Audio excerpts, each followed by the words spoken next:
Welcome to day number 4 here in Gran Canaria for the Gloria Windsurfing World Cup. Yes, we are back again with some, hopefully some good action today. We've already had a couple of heats, and I'm going to run you through what you've missed so far. They will be added to the live stream, I've been told, later on today. But yeah, we've had obviously the first rounds of the Challenger heats. Now, there's not many waves out there, but they had quite a bit of wind this morning, and due to the forecast, the head judge pick said, look, we got to get things moving. You know, you're the challengers. If you don't go now, there is a chance we do a single elimination and these heats don't get sailed. So you want to go or do you not want to go? So they are going. So Challenger heat so far. Josef Pons getting through that first heat pretty comfortably, 12.8 points. Throwing down some backside 360s. I was looking out there, some forward loop, back loop, some pretty simple stuff by that standard. But obviously in these conditions, that's kind of what we're going to be seeing today. And then in second place, it was Nikodem Milak. Yeah, the Polish rider lives over in Tenerife at the moment. Put together a pretty solid heat. Had a nice sort of almost planing back loop, which put him right in. And then we had Yannick and Bora Alonso qualifying from the last heat. Young Yannick is 15 years old qualifying through, which is really impressive for him. And now we've got the start of heat number 3 in this Challenger series. We've got the world champ, Javier Escribano from the youths last year. He's going to be on the Blue Goya, so keep your eye on him. One of the young up-and-coming riders from Tarifa. We've got Leon Mafner, another young rider on the duotone. Well, he was last year. I have to check, make sure he's still on the duotone. And then we've got Giuseppe Constanzo. I think, is that the guy from Tenerife? I think it might be. And then we've got Pijuan. Oh, a little back loop just behind there. We're going to see some smaller ones. Oh, a nice bit of height on that forward loop there. A little bit of tweak. I think that was Mafner on the duotone.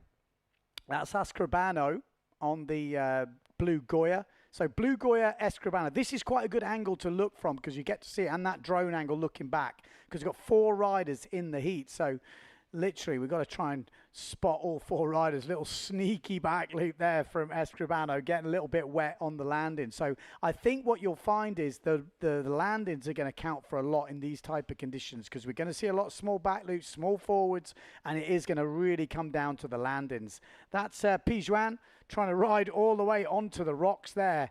You've got to choose... Well, you got to choose where you're going to ride because basically the wave is breaking on the reef, like right on the reef. So you've really got to know where you are in Pozo. You don't want to get yourself stuck on a nasty place. But that was a good attack there from Constanzo, I think it is. Pretty aggressive turn. Puts himself right in the mix. So at the moment, early days, but it is Pijuan, which is leading this. Escribano, Javi in second. Constanzo in third and Mafner in 4th place. But plenty of things to change here. And there we go. Mafner already goes up into 1st place. So we're going to see a lot of change. Oh, there's a bit of a decent forward pin, Pijuan. He's one of the Masters competitors, so over 45 years old. And that was kind of a little, not to say a tabletop forward, but it definitely had a bit of tweak in there.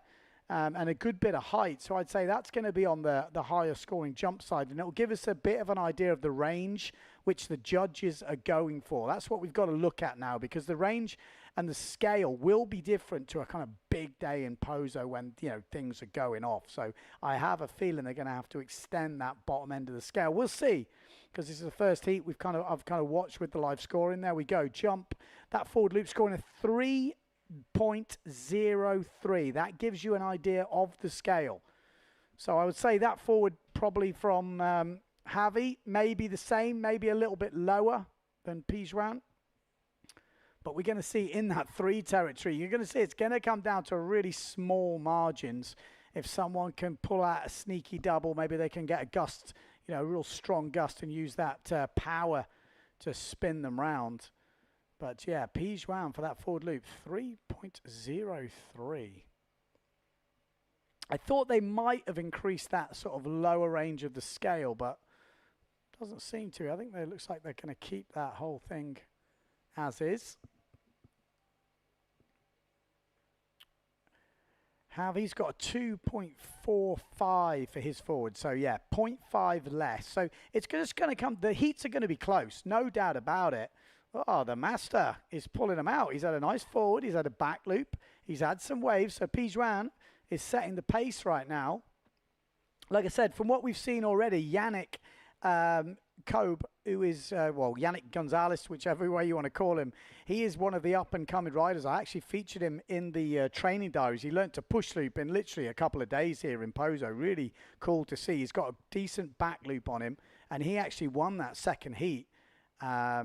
And what did he get? Yeah, back loop, 4 points for his back loop in that heat, and a 3 and a 4 for his forward loop. So, you know, he was pushing down the scores as Constanzo goes round. A little bit over-rotated on that back loop, but managed to take the backhand off and claim it. Let's have a look at this heat to see who is scoring, because it looks like Pijuan has got a 4 points. Ah, there we go. 4 points for that back loop for Pijuan. A 3.5 from one judge, a 4 from another, and a 4.5 from another judge. So leading the way, around 10 points. They've got you through all the heats so far. If you made it to 10 points, you'd get through the heats. Nicodem had a 10.5, got through the heat. In the second heat, actually a 5.38 got you through the heat, with Bora Alonso getting through. So it looks like, if we're looking like we've seen already, Pijuan is probably in a good position here for this heat, but still 6 minutes 40 on the clock. If you're watching on YouTube, let me know where you're watching from, who you're cheering for.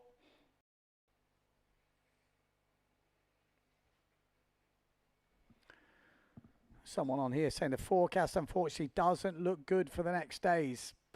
It's not ideal. I won't lie. It's not ideal. This is Mafna. See, guys, just looking for. I mean, you've really this sort of sailing. You know, people are saying, "Oh, should we be competing in this?" But for me, you know, it's not easy. But the best guys will win out. You put Costa out there, you put the top guys out there. They will tell you. They will show you how good it is. Whether they want to be out there and would they sail in this stuff. But look at this, nice ramps there, nice stall forward from Pijuan. He's putting together a very solid heat at the moment. The old boy. I can call him an old boy because he's in my age bracket. And I class myself as an old boy. So and when you've got the young guys in here as well. So Javi Escribano, the youth world champion. He might have a ramp here. Keep your eye on that blue sail on the Goya heading out. He's just trying to track it down. You've got to be a bit lucky, but you've also, you know, oh, that's a decent backy, good bit of height, good landing. That's going to score well. That's going to put him right back in the game now. He needed that. He really did need that. But, you know, he's really good under pressure, Javi. That's why he is the youth world champion. And he hasn't got a back loop counting. He's only got a 0.5 and a 1 point back loop. So that will really put his score up. He might even move up. Well, he should move up into second place. We'll wait for that score to drop in. A few more little ramps coming through. Let me know what you think of the conditions out there at home. I bet a few of you would love these conditions.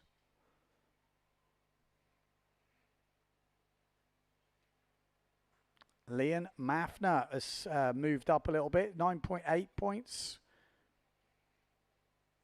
Constanzo moves up as well. Javi, what's that jump coming in at? The back loop coming in at a 5. So now he's got a 5 point back loop. That's a solid back loop. A 2.45 on his forward. Needs some wave rides, Javi. So it's getting close. But I think we'll see that score update in a minute.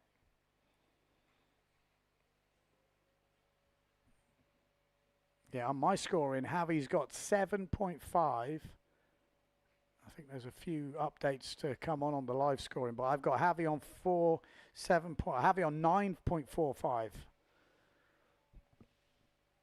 So yeah, at the moment the website not showing exactly what we've got on the screen, so we'll carry on, but it's very close. That's what I can say at the top of the board.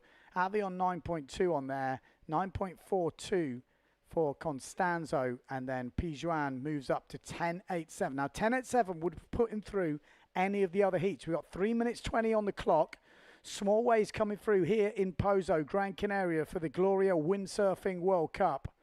Mafna's got some work to do. Javi's still in this, but needs to find a few more points. Although on my score sheet, I've got Javi in second place. There was a slight discrepancy yesterday. Yeah, I've got Javi on 9.45, which has him in second place. But on the screen, you got him on 9.37.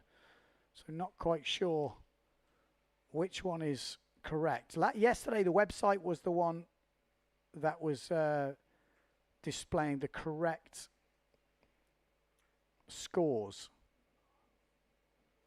So would be nice to understand exactly what is happening there with those discrepancies, and let's hope it updates. Will make things nice and clear. Here we go. But one thing's for sure, Pijuan's had a really good heat here, just put together really solid jumps. He's still working the wave.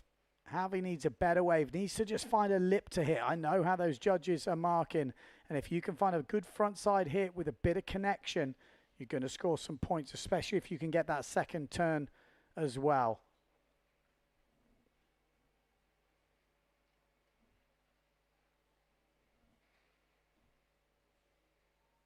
Yeah, see, that score still hasn't updated. It's, oh, it has now. No, now the website has updated, and it's the same as what we've got on the screen. So I'll take it back. It looks like the screen is right. So Javi in third place. Wow, it's super close between him and Constanzo.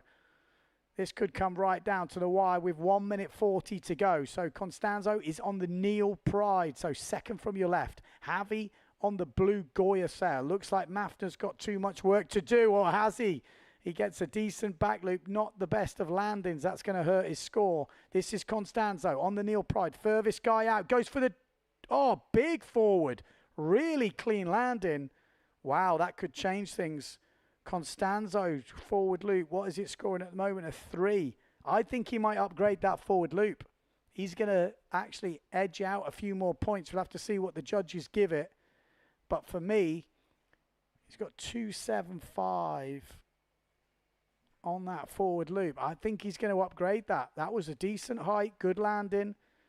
Javi's in a bit of trouble here. Needs to find something bigger than a 2.62 forward or bigger than a 2-point wave ride. There's 44 seconds to go.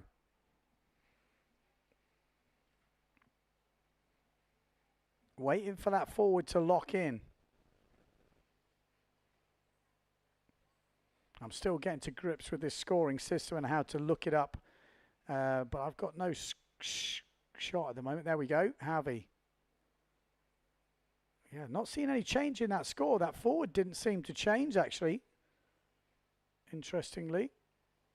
It looked like an upgrade. 10 seconds to go. Blue Cell Goya needs a wave. If he's going to have a chance here, or Constanzo's going to get this. And he's riding. He is riding. Is there anything to hit? That's a turn.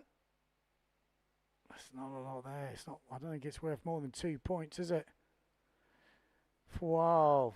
So, well, there we go. We'll have to see. But it looked like Constanzo might have got that second place. Pijuan definitely won it, but we'll get confirmed results after these adverts. There's an island where sometimes the best stories are the ones you never planned.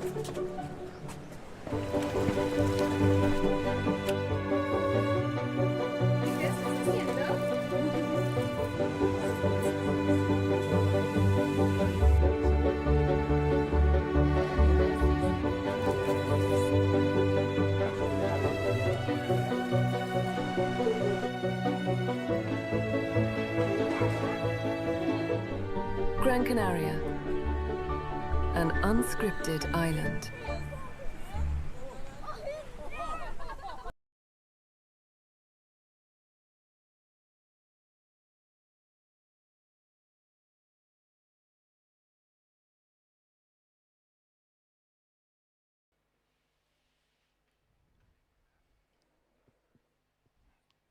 Okay, so here we go. We are back. We're just waiting for the confirmed results from that last heat.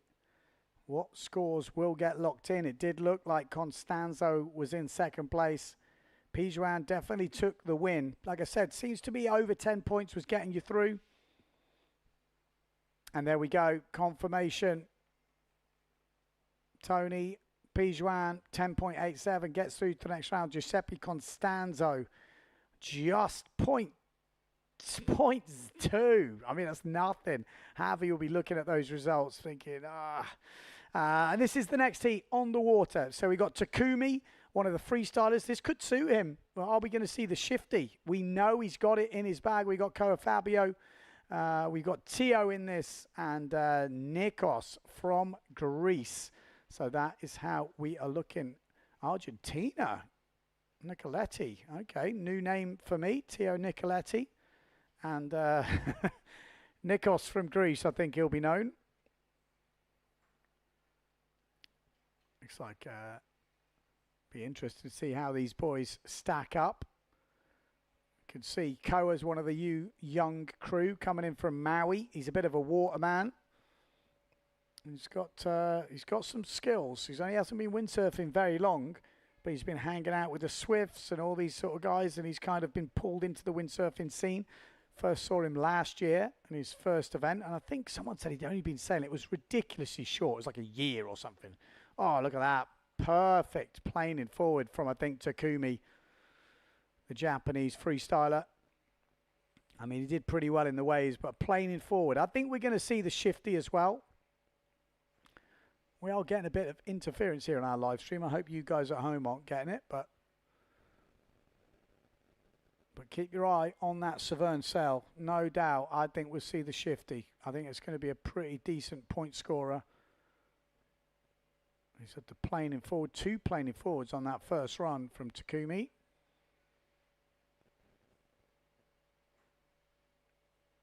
Are you guys getting strange blacked out footage, or is it just me? Because I'm literally seeing nothing. Okay, we're back on. Maybe it's my signal here. I think you guys are seeing everything as it should be.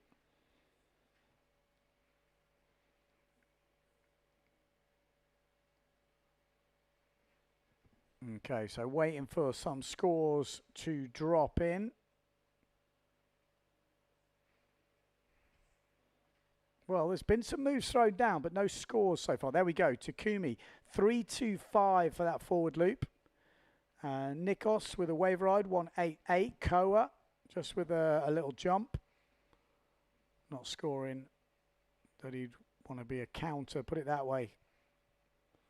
Early lead from Nikos.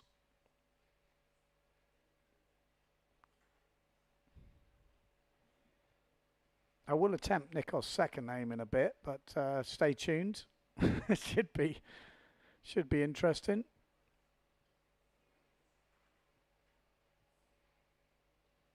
Do the Greeks have like the longest second names in the world? Is that just like a a thing? They just keep adding to them. Papanakao.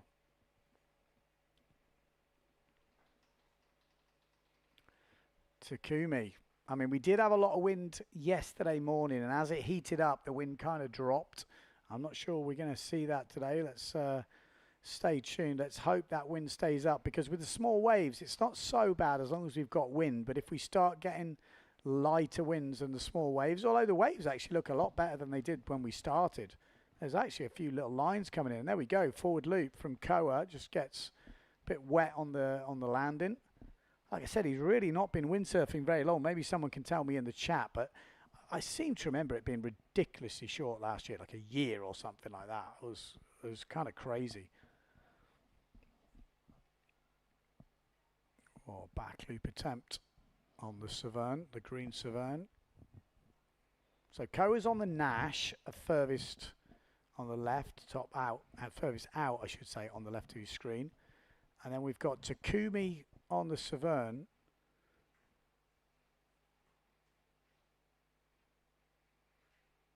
I don't know if the guys can hear me in the TV room, but I'm getting some massive problems here in the live booth with the screen blacking out. I don't know if there's a loose connection or someone's...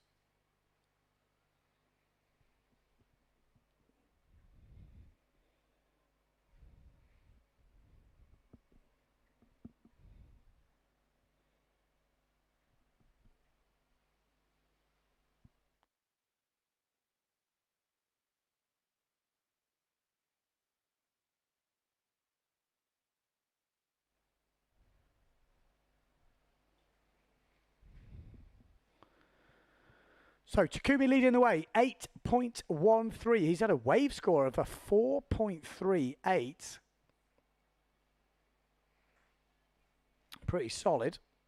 He's got a 3.25 forward loop.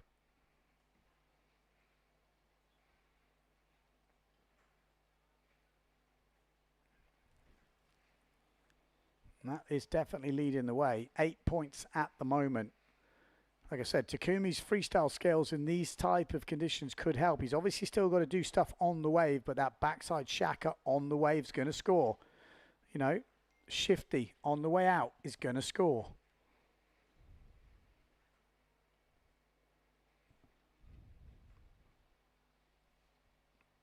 And taking advantage at the moment. Nicoletti from Argentina in second place at the moment.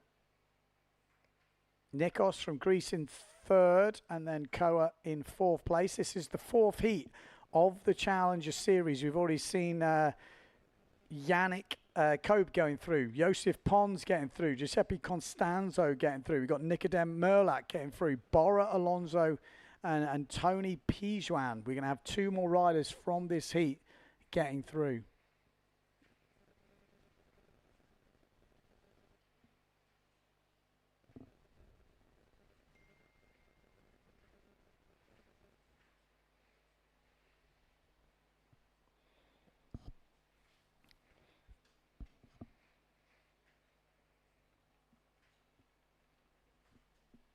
Does it look like it's dropping a little bit? I think we've still got wind, that's for sure.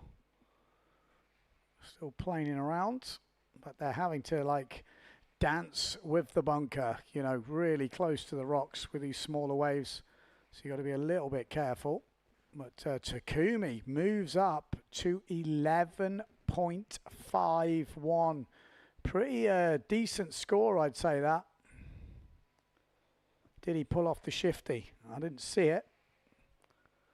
Did he pull off the backy? What did he get to get that second jump? The jump score coming in at 3.88. Could be a backy, actually.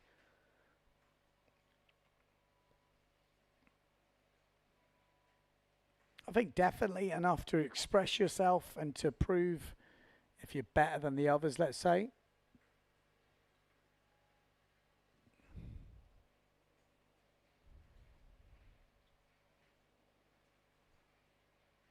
There we go. There's that backside shaka from Takumi.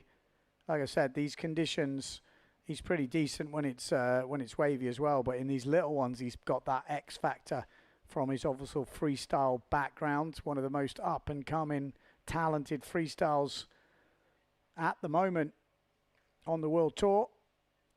Really, he's taken down some pretty big names in the past couple of years. We're going to see him in action in Fuerteventura in a couple of weeks. No doubt he will be trying to get on that podium. So it'll be interesting to see what he can do here. And he's already showing he's got what it takes in these early rounds. And 11.63 would probably put him in the main event if he can carry on with this type of form.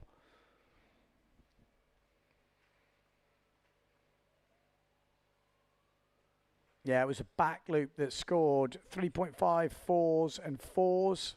He's had a forward loop, 3, 3, and a 4 for that planing forward loop. So, you know, smashing out that planing forward loop does make a difference. I'm still putting money on seeing the shifty at some point, and it will be interesting to see what the judges score it. In my eyes, it probably should score more than a back loop if it's the same height. But we'll have to see what the judges give it. At the moment, he hasn't needed it, though. Second place is up for grabs, though. Only 4.5 taking second place at the moment. And that is Neo Nicoletti from Argentina. With Nikos behind him. That's a good turn. Who's that? That was a decent turn from, oh, here we go. It's Takumi once again. So, you know, it's not the freestyle moves that's getting him through. He's still got a good hack on him in these small conditions.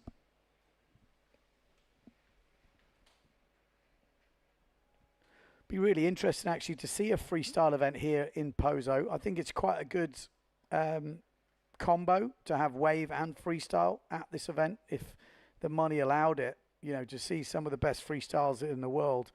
You know, this would be epic freestyle conditions right now. You know, maybe not optimum wave conditions, but for freestyle, I think they'd have a hell of a time. Who knows, in the years to come, we might see it.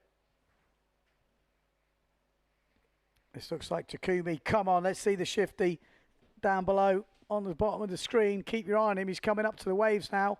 There it is. Oh, it's a nasty shifty crash. Oh, that's the problem. That nose just caught. He come out the straps, but I like to see the application. Could have been a big score of that. Would have been full planing if he'd have got it. So Takumi. I mean, a lot of the top wave sailors of the last generation have come from freestyle. You know, I mean, Cowley Ciardi didn't come from freestyle, but he had a good freestyle background. He had a good wave background. But, you know, Ricardo Campello, Golito Estrado. I mean, Marcilio Brown was freestyle world champion before he was wave world champion. You know, these guys had top freestyle skills. And they definitely do translate into waves. I mean, look at Sarah Keita as well. You know, comes from a freestyle background and then has absolutely nailed it in the waves in the most recent years. So get practicing your freestyle. There's definitely a lot to be said. If you want to be a top wave sailor, just because there's not much waves around doesn't mean you can't get your skill levels up by nailing some of the freestyle stuff. 1 minute 20 to go, and this second place is, I mean, anything can happen. Well, one jump, one wave will change the whole of that second, third, fourth ladder at the moment. Takumi's got this wrapped up. There's no doubt about that. With 1 minute to go, though, everything else is up for grabs. There's a good backside turn to start that wave on the outside. Who was that? On the Severn, was it? That looked like the start of maybe a half-decent score. 1.62 on the wave, 1.88 on the wave. You know, still a lot to move there. Wouldn't take much. 44 seconds on the clock.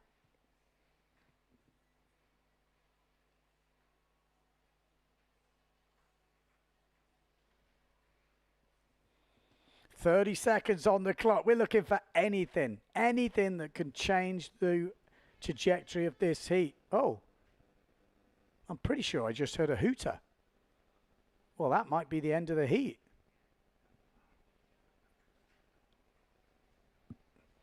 Okay, so that was the end of the heat. Was a little bit out on that counter, but it looks like Umi has got it wrapped up. But I tell you what, second place is not guaranteed. We'll come back with official results after the commercials. Hay una isla donde a veces las mejores historias son las que nunca planeaste.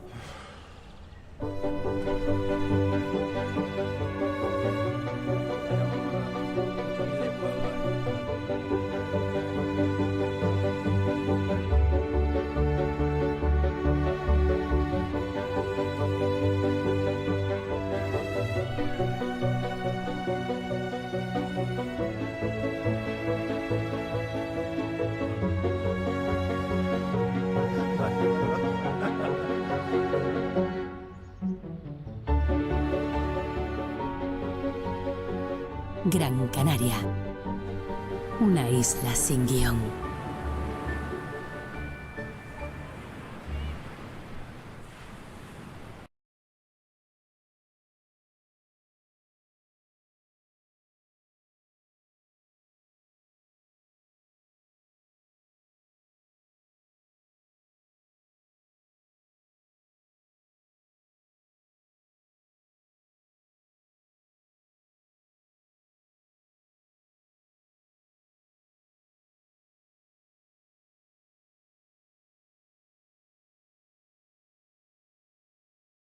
Okay, we are back in. We are just waiting for the official results to get locked in. As soon as we get those official results locked in, I'll bring you who we can confirm has gone through. I mean, last time we looked, it was definitely Takumi that would have gone through to the next round, and it looked like Teo Nicoletti, and it is Teo Nicoletti. I mean, how close was that? Anything at the end. I mean, wow. He was counting a 0.5 jump, so didn't fill the jump score. Same as Nikos from Greece, didn't fill his jump score. And it looked like Koa didn't have another jump either. So, I mean, wow, that could have really pretty open heat there in the challenges.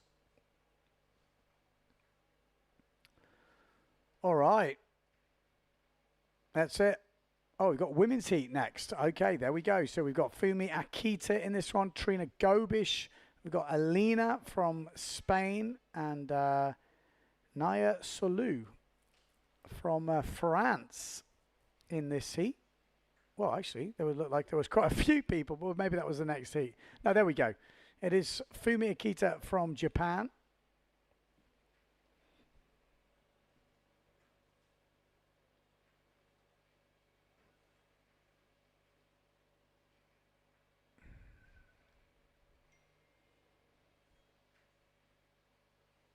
Yeah, so we have got the challenger rounds. There we go. Heat 1 of the women's challenger heats. Fumi Akita, Trina Gobish, Alina from Spain, and Naya Solou from France in heat number 1.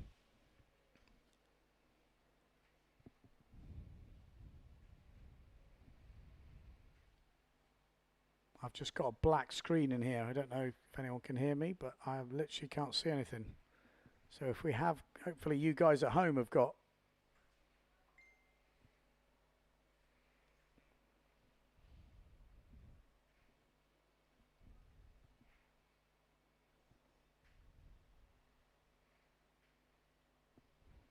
Okay. There we go. Back on. So Fumi already thrown down at 1 point. What does that 1.4?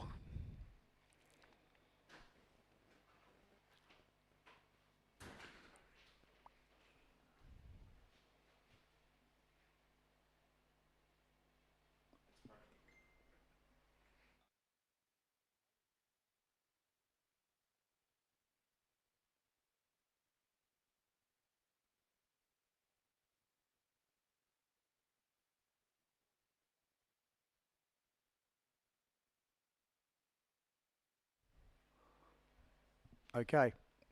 So Fumi Akita, can she? I mean, he had a really close battle with Trina Gobish yesterday. Look at this front side hit down the bottom end.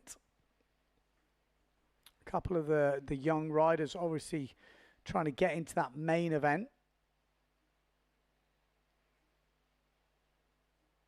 We've got Alina leading the way at the moment, though. I mean, it's a tricky one.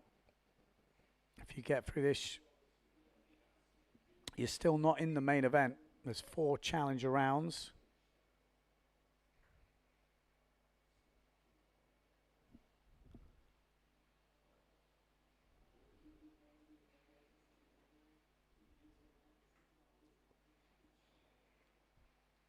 There we go.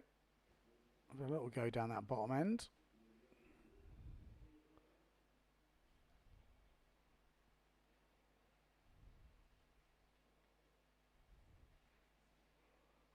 So is that Naira on the simmer? You got to see the sale numbers from here.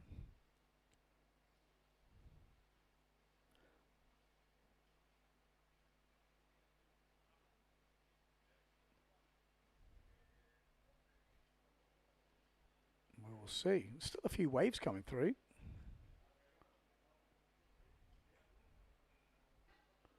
Here we go, heading out. There we go, 4 riders in this heat on the screen so far. Little floaty jump on the inside. And then we've got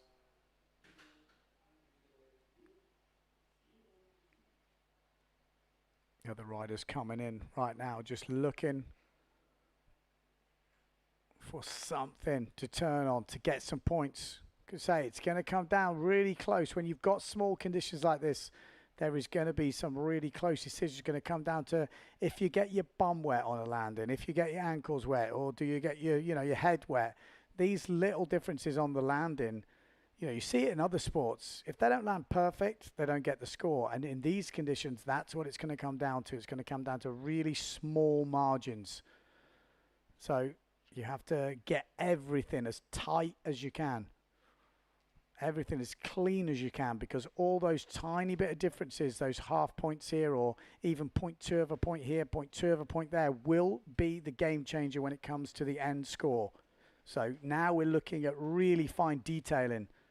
The judges have to be really on their game. If it's the difference between someone doing a massive jump and a smaller jump, or a big wave ride and 2 turns, it's much easier. But when it comes down to this, really small margins, and I think it makes a lot of sense. A planing jump as opposed to, a landed wet. Something super clean and stylish.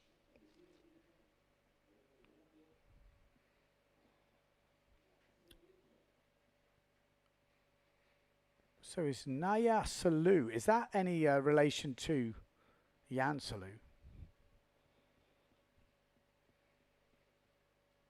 have to tell me in the comments. Forward loop on the inside from Akita.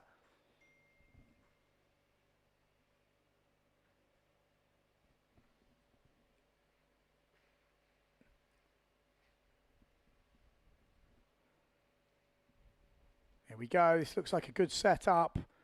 Oh, just throwing a bit of the tail up. It's going to score, that's for sure. It's going to upgrade on that 0.5, I think. We'll keep our eye on Salu there. Ooh, not quite getting the rotation on that one.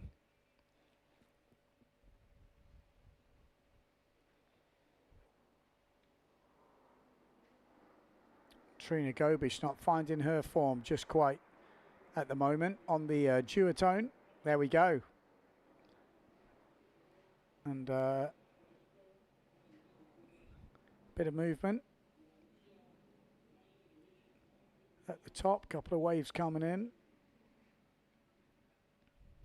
This is Gobish down that bottom end. That looked like a better turn. Didn't see the end of it, but definitely looked like it could be a point scorer. 5 minutes to go in this heat.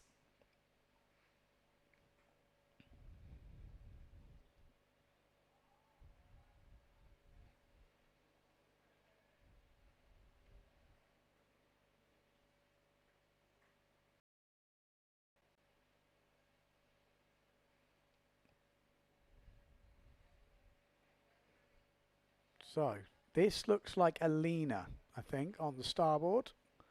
I hope I not got those two mixed up. Again, with this backlit, it's not so easy to see the sail numbers.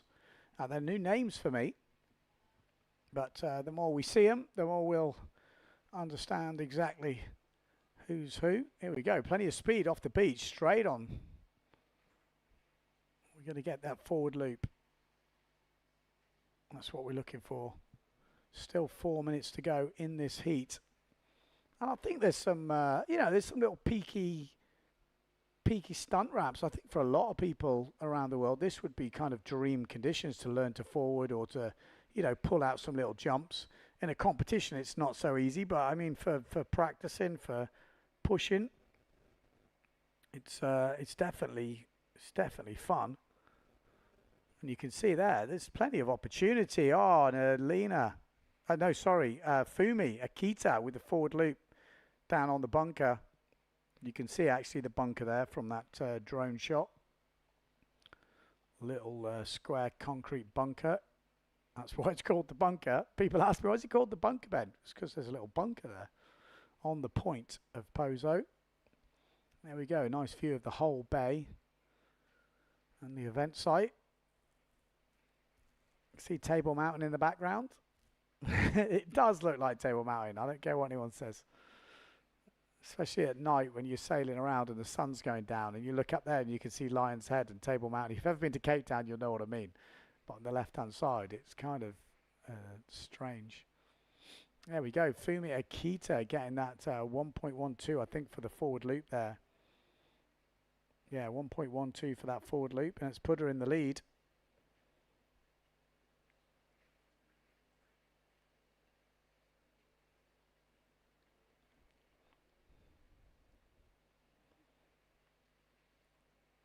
Interesting. They didn't have that tabletop kind of rocket from Salou in this, which we did see on the stream, so doesn't look like it counted as a jump. 2 minutes 15 on the clock.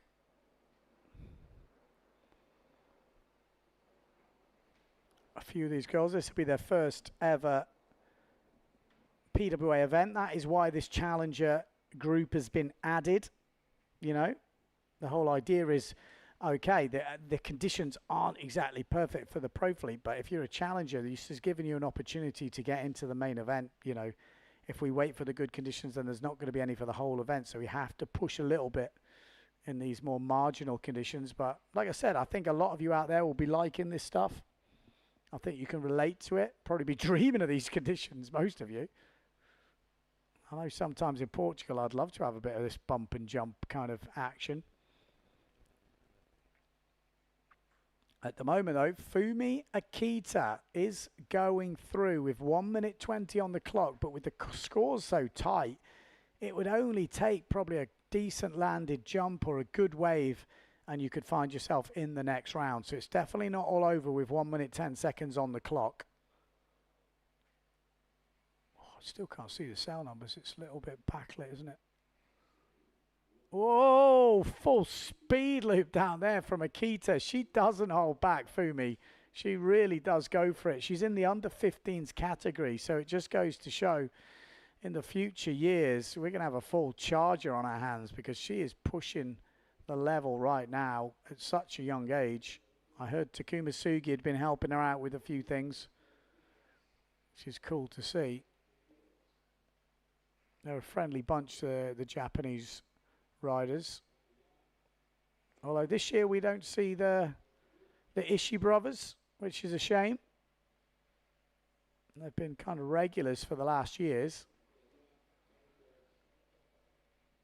Still, results are the same. Well, there's a wave ride in the back from Gobish. You know, if she can find her front side turns, she could change the game with just one wave ride. There's only 1.25 in it, and we know she's capable, so I would count anyone out. That's the end of the heat, but I think there's a wave score to come in from Gobish, so let's see. We'll have to wait to find the final scores. They'll be locked in after these adverts.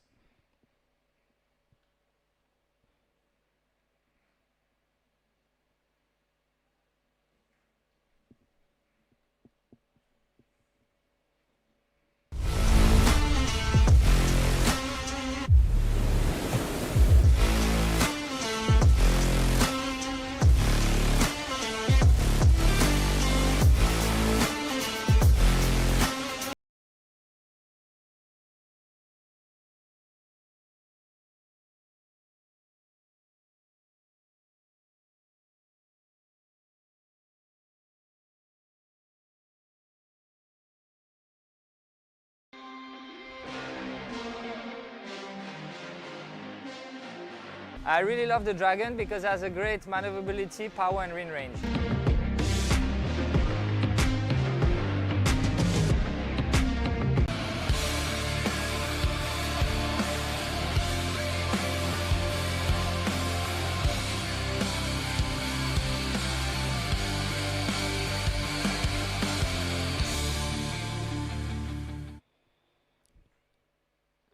Okay, we're back. Let's see the final scores, although nothing has been locked in on the website yet, so maybe we're not at that stage yet.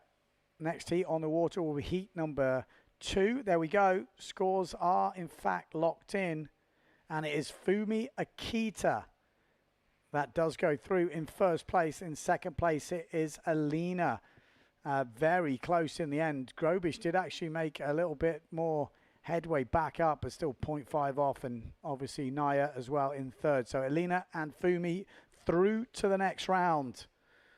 And unfortunately, Alina, by not winning that heat, ends up in the death heat, which has got Dida Moreno in it. Oh, my life. Dida Moreno in the challenges. That's crazy because she doesn't have a tour ranking. Okay, so next heat on the water, we've got Frida Miron. We've got Isabel van Nozel. And we've got Emma Miron. So we've got the two sisters in this one. And then we've got Isabel from Holland. So two Germans and a Dutch in heat number 2 of the challenges. So winner of this would go in the heat against Dida.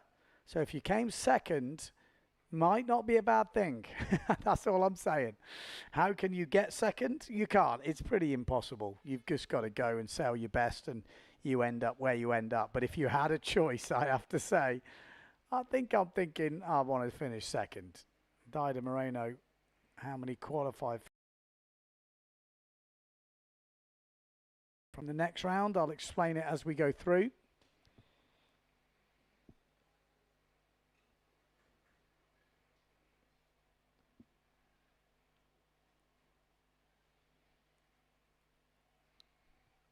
Okay, I've got a black screen at the moment, but oh, there we go. We're back. We are back. So let's see how this action unfolds in this day number 4 of the Gran Canaria Gloria Windsurfing World Cup here in Pozo Beach. Back again for another year. Obviously, Mr. Dunkerbeck and family running this event here in Pozo.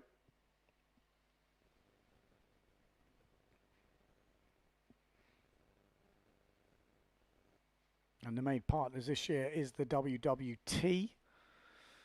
Peter obviously and World Sailing also sanctioning this competition.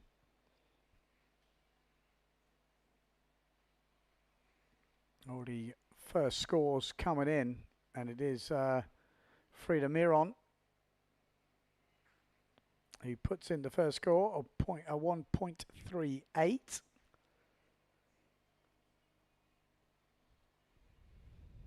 The Miron's on the F2 sails, if I'm not mistaken. Yeah. Nice looking bottom turn there on the red F2, just coming off the back of the wave.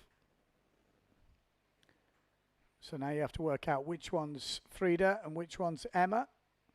One's on the purple, one's on the red F2. And obviously Isabel on the other sail out there.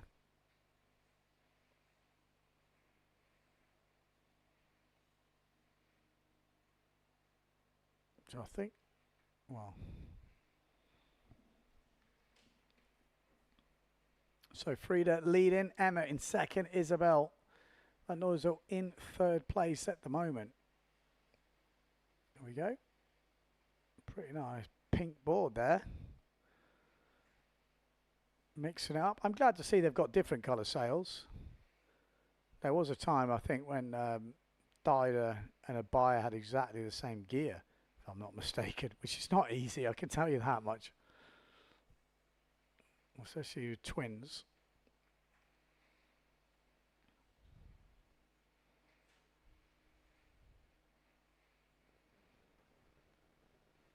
Oh, a little table. Wasn't too bad actually, that little bit of a heaven kick, but nearly gets the table.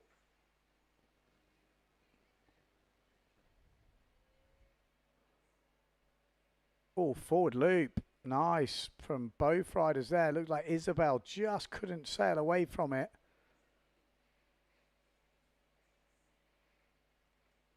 We'll wait for the other scores to drop in.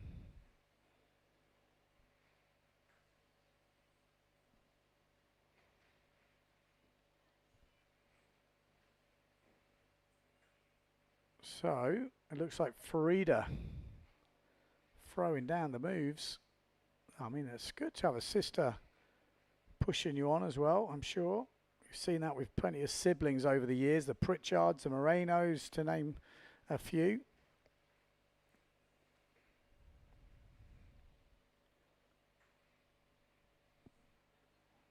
Yeah, so Emma with the forward loop. So I'm guessing Emma's on the red sail then.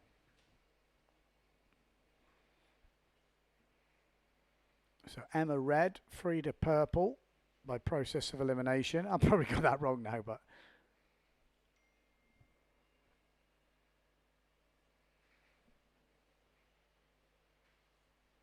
Oof. So Emma leading at the moment. 2.75, here she is. Ooh, it's not easy. It's not easy. Going to get a few little waves on the head there. It's pretty shallow. Oh, Frida has moved into the lead on your screens. Yeah, with another wave ride dropping in. So Frida on the purple, Emma on the red.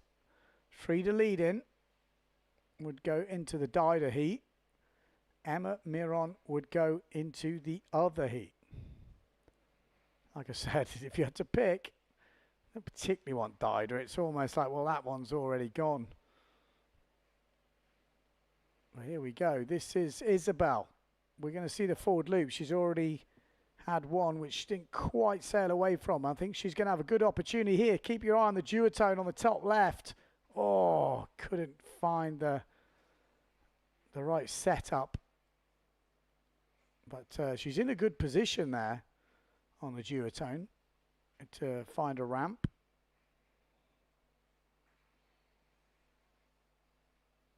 Isabel Van Nozel. There we go. There's the forward loop. Oh, nice. That's going to count. That was like a nice little spin loop there. Real horizontal style. And that is definitely going to boost her up. See what the judges score it. She was up relatively quickly. A little bit damp on the landing, but I don't think it's going to hurt her too much. I think that's going to put her right up into the mix.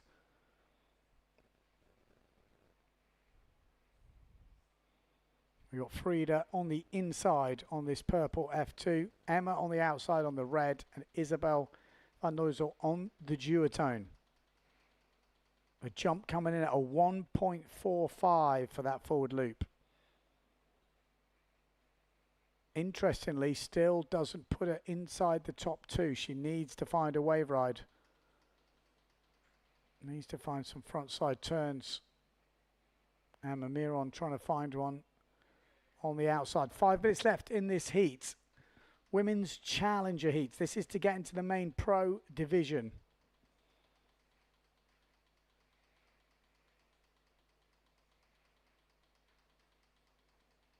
I think at this point you've got to wait. You've got to wait on the outside. Coming in and out, I think sometimes in these conditions you can miss those little little waves to turn on. You only need to have one wave. It's relatively long heat, so just finding that little nugget to hit. You've got to go powered up as well. You've got to go powered up for those wave rides. But all to play for. Challenger heat number 2, the first round of the Challengers. Here we go, bottom turn on, needs to find the lip. She's opened up, this could be all right. This is going to do us the world of good. Just that one turn in these conditions will be worth more than what she's got already, 100%. You know, there was a bottom turn there was a top turn.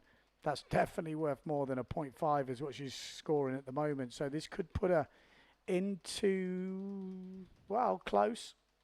It's going to put her in contention, that's for sure, with 3 minutes 30 to go.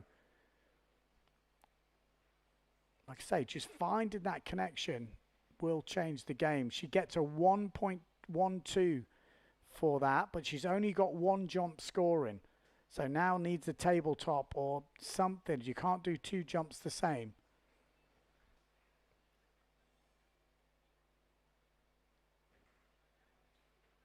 mean, she's had the best forward loop so far, so it's interesting to see she's not in the contention for the top two, but needs a second jump. Oh, Frida just bogging a bit of a rail there. Time's ticking down, 3 minutes to go. Emma Miron trying to find the front side turn, aggressive, but just couldn't quite make it. And Isabel still struggling to find that jump, that second jump. Maybe needs to head down a little bit towards the bunker. You can see that wave's breaking down there. Much easier to get that tabletop.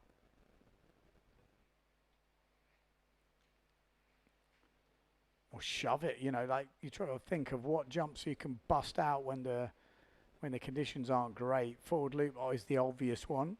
Oh, and another forward loop from Isabel. Actually, I'd say that was better. That was definitely better from Isabel. But will it upgrade her 1.45? She would only need to upgrade by 0.2. And I think she might have done that, you know.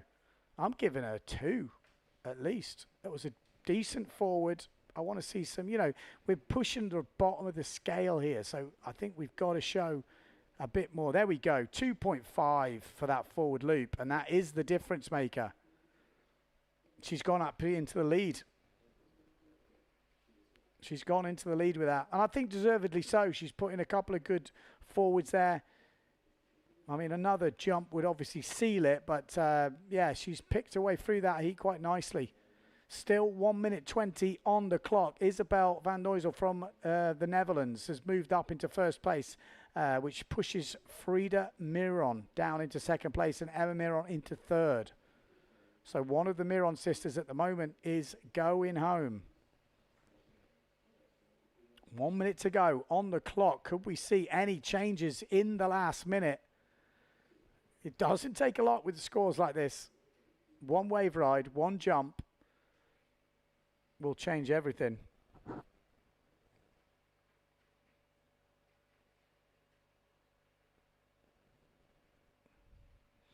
Oh, there we go. Naya is Jan's daughter. She has his dad's sales. That's kind of what I was thinking on the last heat. I was thinking would make sense.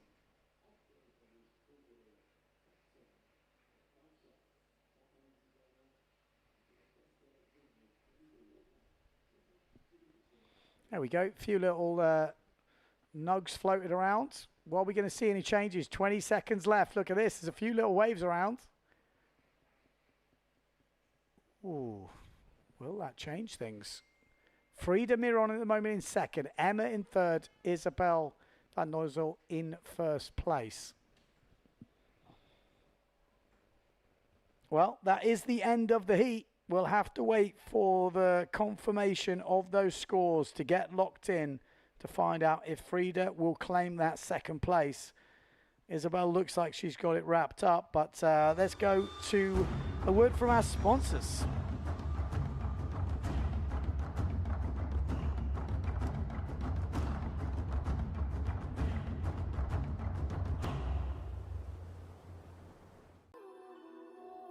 La KS3 Lithium es tan ligera que se convierte en una extensión de ti. Descubres una nueva forma de sentir la ola. Y ahí es cuando nace tu surfing más creativo. Are you a windsurfing school, instructor, or club? Well, it's never been easier to promote your business and start a WWT one-star event, joining thousands already participating in the global 5-star pyramid. One-star events are open to all ages and all skill levels. Flat water? No problem. Waves? No problem. The only requirement is fun. Head to worldwindsurftour.com today for easy steps to sign up. Bring them to the water and let them play.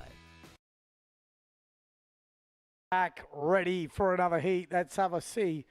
Well, let's see who got through the last round. It was Isabel van Nooijzel going through in first place. Second place, it was Frida Miron. Emma Miron missing out. So those two will go through to the next challenger round. Dida Moreno in that next challenger round. Liz Lottie Schilling in that next challenger round. So not easy, that's for sure. But we are going back into the men now, as far as I'm aware.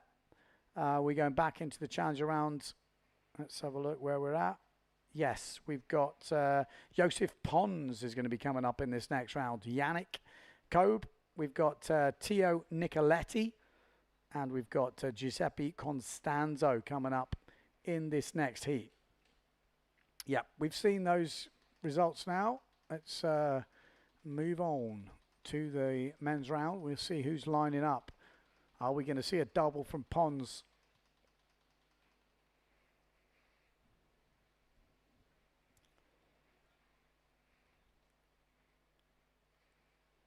There we go.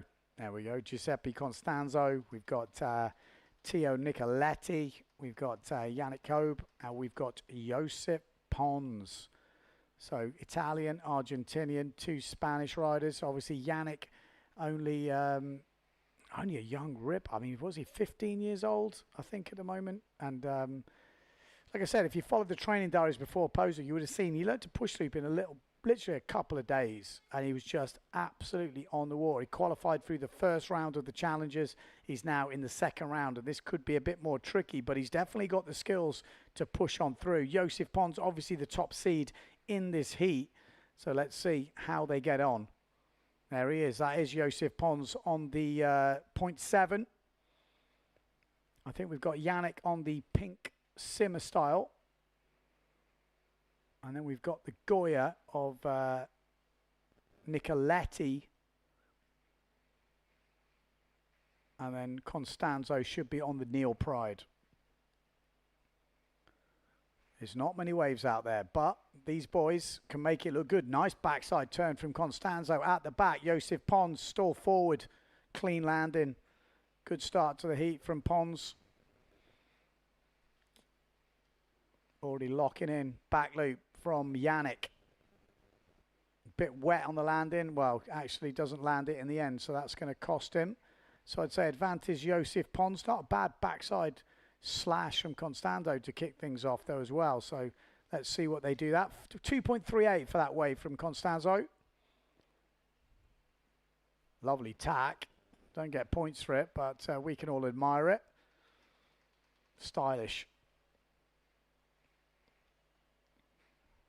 Forward loop out the back from Nicoletti.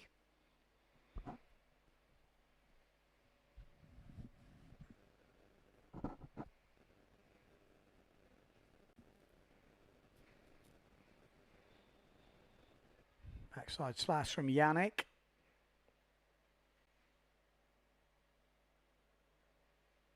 Joseph Pons wants that backside 3, doesn't kind of a go for it in the end, just goes to the front side hit. Nice aggressive turn from Pons. He was definitely one of the ones this morning. He was rigged up, ready to go, and he was like, yep, let's do it. Because the danger is with the forecast we've got that the challengers didn't even get to go because there's a double elimination style format of this dingle. So it's a dingle elimination, and if they want to do a single, certain heats get cut.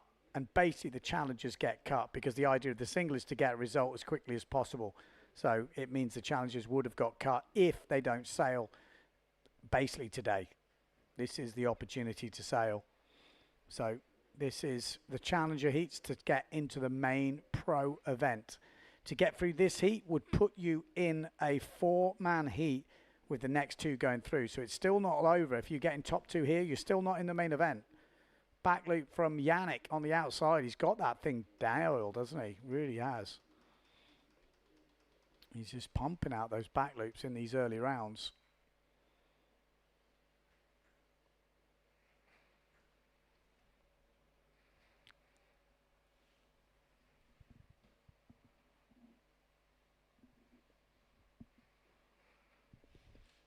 Joseph Pons getting 3.95 for that stall forward loop. Constanzo 3.78. Yannick score still to drop for that back loop, that little back loop he had. Oh, look, there's something lining up here on the outside. No, drifts away. Back loop from Constanzo goes down.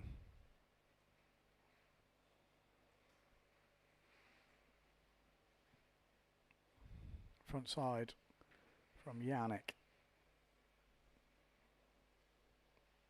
Pons leading the way at the moment. Oh, back loop from Ponzi. Looking good. Nice spin loop from Nicoletti. The back loop from Yannick coming in at a 2.78.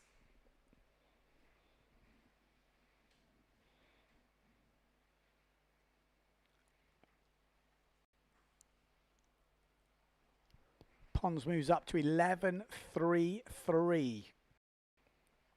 A typical score like that so far today would have seen you qualify, but obviously this is the second round now. So, but still, from what we've seen,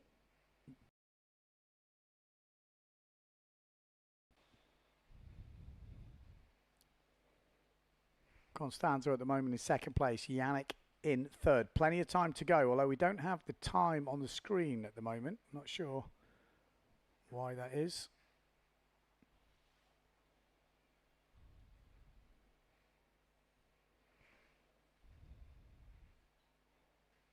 But must be around 6 minutes or something to go.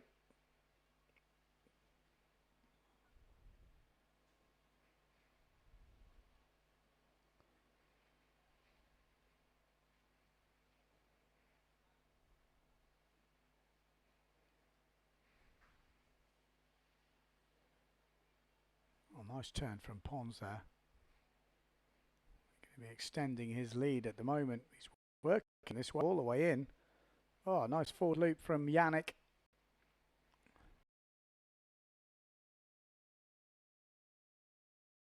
Difference if you do something good. Everything looks bigger close in. But also your bad landings also get seen a bit easier as well. So you've got to land it good if you're close into the beach. Another forward loop from Yannick as well. It's keeping busy.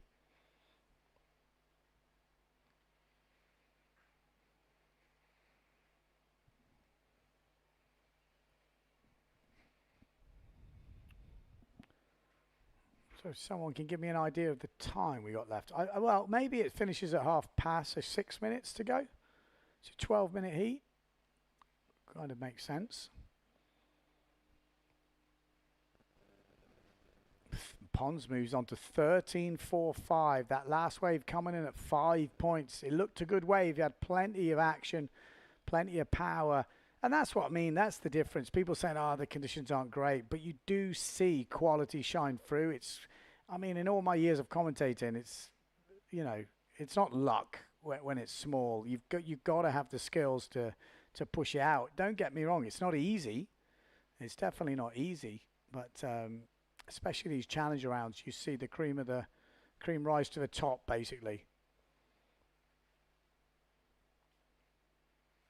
It's Pons. Are we going to see the double? He was talking about it this morning. At the moment, Constanzo holding on to that second place, super close with him. Oh, and a little squeaky back loop there from Nicoletti. Manages to get it round. That'll count 100%. He's only got one jump score in at the moment, 188. So that will definitely upgrade. Oh, backside three from Pons on the corner of your screen. Backside hit there from Constanzo. That's what you need. Yeah, this is a good wave from Constanzo. This could be a good... Oh, just run out of speed on the front side.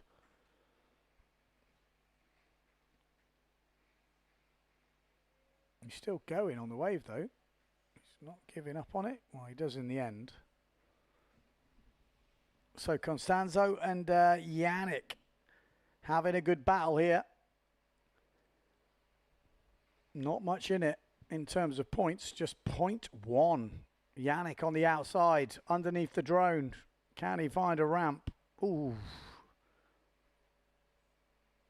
Big splash in the background.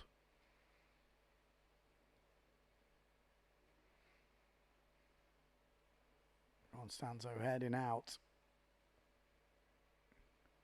All to play for here, with potentially 4 minutes. I don't know, I'm having sheer guesses here, I apologise.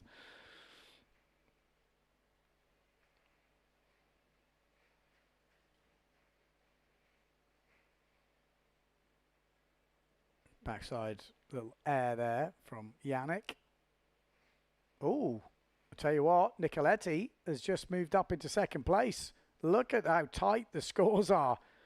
0.06 separating 2 and 3, and just 0.10 separating third and fourth. Total difference between them is like 0.16. Nothing. Oh my life. This is when we need exact timing of how long's left in this heat, because it's going to come right down to the wire. Wow.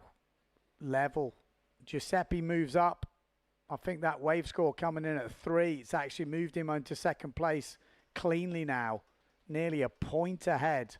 So Yannick and Nicoletti need to find a point from somewhere. So they need a 3.7. Yeah, 3.7 jump would change the game a bit, or a 3-point wave. That's for Yannick, and pretty similar story for Nicoletti. Here we go. Needs to find something bigger. The wave is going to do the damage here.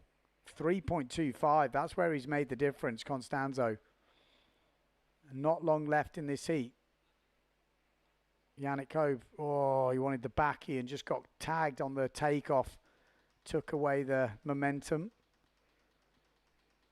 So close, just 1 point in it. The waves, don't underestimate the wave scores. You know, Pons has done the bigger damage on the wave here. 5 points for that wave score. He's had a 3.95 for that stall forward and a 4.5, I think, for his backy. And that's Yannick right down the bunker. And that's a good front side hit, but drops off the back of the wave.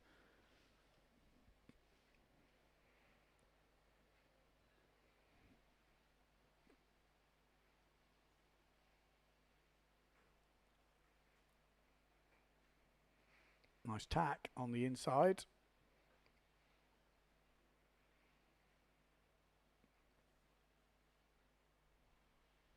Oh, forward loop, nice from Nicoletti. Good forward loop from Pons. Kind of spinish loop. Can't be long to go. Probably not long till we hear that hooter. Something big needs to happen here for Yannick and Nicoletti. Otherwise, Constanzo has got this wrapped up. Need to find a point from somewhere. Backside 3. Oh, from Pons goes down. But Pons, maybe the highest heat score of the day, I have to check, but 13.45. He's going to find himself in the final of this Challenger round. Who's waiting for him in the next heat? I think it could be Leonard Neubauer. Not an easy one. Not an easy one.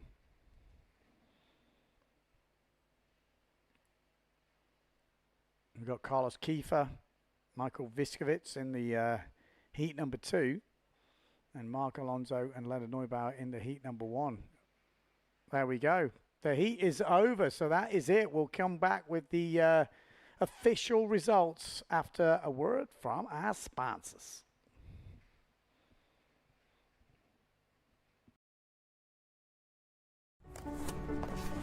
There's an island where sometimes the best stories are the ones you never planned.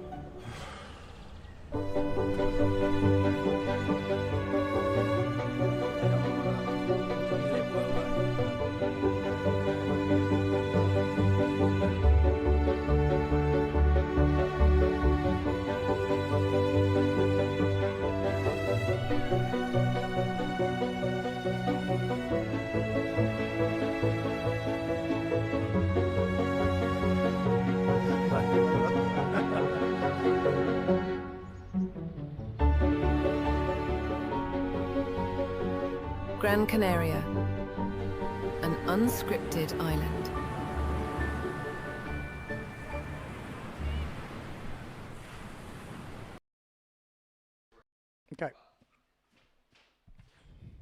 Okay, we're back in, ready for another heat. we've got the official results. It is Joseph Pons and Giuseppe Constanzo that go through to the next round. Just nothing in it. The boys could have... Oh, it's so close, but it's always going to be close in these type of conditions. But a good fight from Tio Nicoletti from Argentina and Yannick Kobe from Spain. Both of those guys putting up a good fight, but in the end, Constanzo from Tenerife, the Italian, and Joseph Pons, the local boy, doing what they need to do to get into the final of this Challenger Series, hopefully to get into the main event. So Joseph Pons at the moment is against Mark Alonso and Leonard Neubauer in the next round. And Constanzo is against Michael Viskovich and Carlos Kiefer. The two riders that are going to join them will be decided in this next round. Heat number 2 of the second round of the Challengers. So coming up in the next heat, we've got Nikodem Merlak from Poland, now living over in Tenerife. There's a couple of Tenerife locals in this heat. We've got Bora Alonso, I think maybe from Trifa. That's a real stab in the dark. We've got Takumi Moria, who is one of the freestyles. He's looked very good today. And also we've got Tony Pijuan, who's also looked super good. Had a good score in that first round, over 10 points.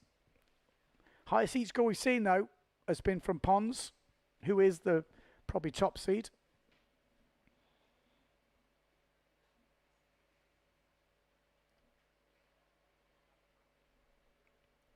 Okay, so we are on Takumi, heading down this bottom end. He's looking for the shifty. No, he's not. He's looking for the full planing forward. Doesn't get it. Just ends up with a spin loop. I mean, again, they're the difference makers. If it's planing, those extra few little points of a point make a huge difference at the end of the heat. Oh, tries the back. He doesn't quite make it. I think that wasn't Nikodem. That was, sorry, Bora Alonso, I think that was. This is Nikodem.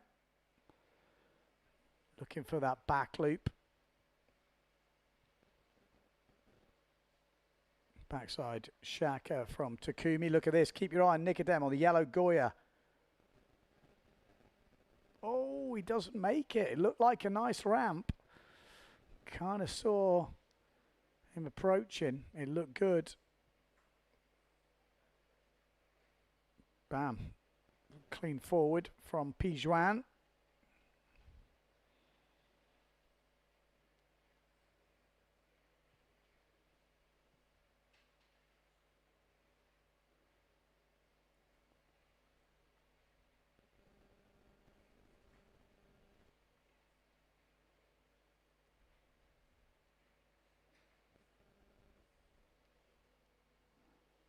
That's Tony Pijuan below us on the Severn.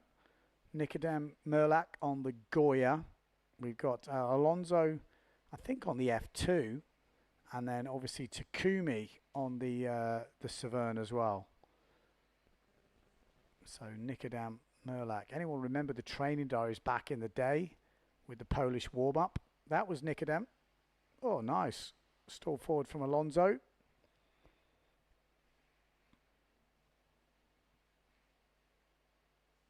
Takumi, what's he got for us? Here he is. He's looking for a ramp. He might get something here. Keep your eye on the kind of orange sail on the right of your screen. No, doesn't like it. Tacks round. How effortless was that tack as Pijuan just sneaping around the little backy, but doesn't quite make it. He's a bit of a scored filler, Pijuan. Been putting together some good heats so far.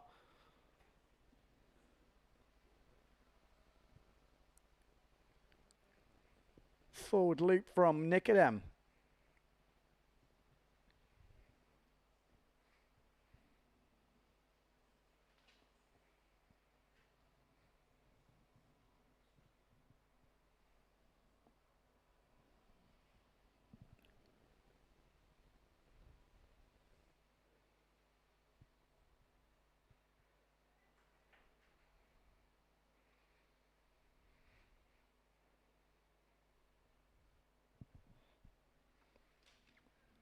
Still early days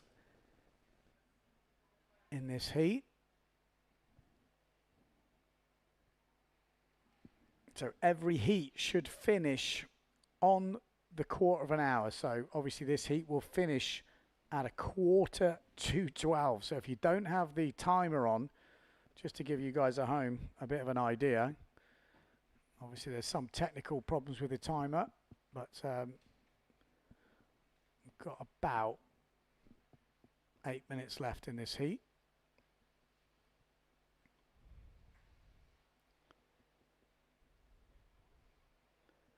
Takumi underneath the drone. What's he got for us? We all want to see the shifty. Come on, Takumi. Bust it out. Not going to happen, is it? Oh, maybe there's a ramp at the back. Takumi, backy, gets it. Alonso gets the backy behind him. Little bit longer in the water. But Takumi managed to spin it around. Still in third place at the moment. Nicodem sitting in second. But with that back loop locking in, I think that will put Takumi up into second. Maybe even first. We'll have to see. He's not in this heat. He's just having a free sail up the top end. This is Alonso.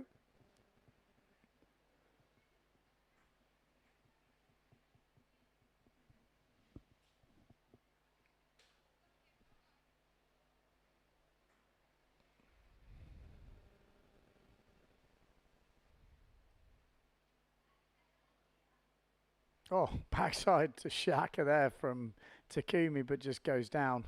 Takumi does move into the lead with that back loop dropping in at 3.55. So Takumi leads. Second place, Pijuan. Nicodem third. Bora Alonso in fourth. Back loop from Pijuan. Oh, gets a smackdown. No wonder he's got the helmet on.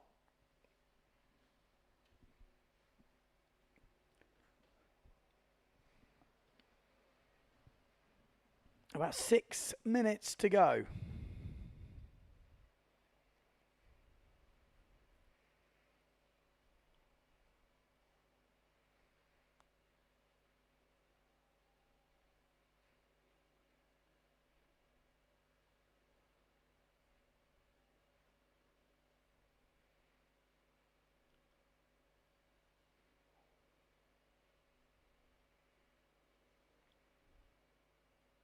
Let's see what we got. Someone's bottom turning. Nice front side turn there. Backside turn. Going to be in the rocks.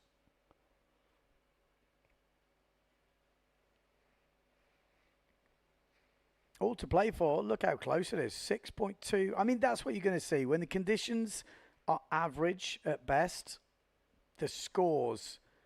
I mean, it's really tough for the judges because they have to be so on their game, because any slight difference in the jumps they have to recognize, because otherwise, you know, you're not going to get an accurate result, let's say.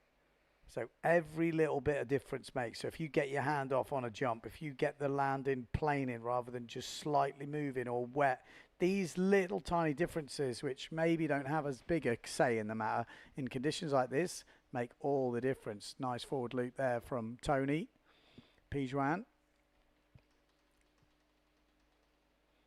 Takumi still leading. Pijuan in second, but it's so close. Just hardly anything in that second, third, fourth place.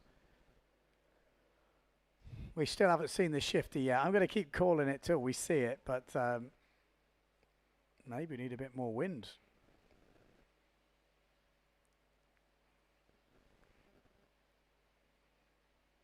Dropping a bit, isn't it? You can see now it definitely looks like it's not as windy as when we kicked off this morning, and that's probably going to be the difference maker of how far they push. If the wind drops too much, then obviously the scores are going to get even closer, because then it's even harder to make a difference between what everyone's doing. Everyone ends up with a spin loop and a very small back loop, and you know, some half wave rides. So the judges will be keeping an eye on it when it starts to become to a point where the level is very similar and there's not much splitting. That's when you can't really keep going. But looks like Nicodem has waited for this little set.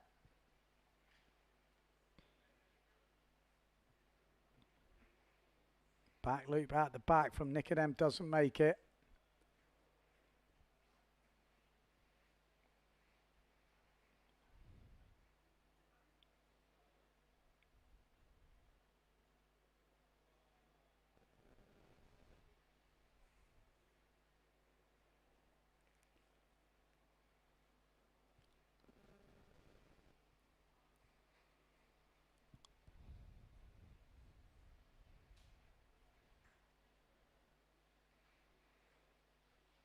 Oof, yeah, you can see the back loops are starting to not be made at the moment, so everyone's forcing stuff. Nicodem is either asking for a bigger sail. Yeah, he wants a bigger sail, so check the yellow sail. He is basically saying to the beach, get me my bigger sail. There's no wind. I need more power. He's a big fella. Oh, he wants a bigger board. Okay, so going for a quick change of volume.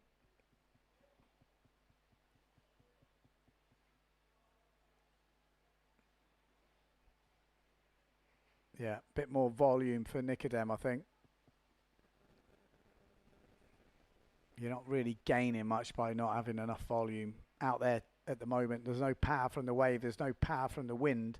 So you need the volume in the board to carry speed through the turns.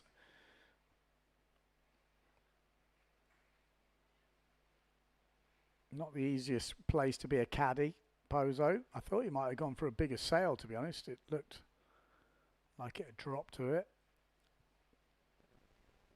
Takumi still leading. Pijuan second. Nice turn from Alonso there, though. He's only got 175 on his wave, and this is probably already getting towards better than the 1.75. I think he's probably going to like that. Could have done with something else on the end, but I think that's better than 175. You know, there's not a lot to do out there, and that's kind of what you can do. Wow, what was that from Takumi? Like a grubby. Well, it can't be long left in this heat. Probably a minute, less than a minute.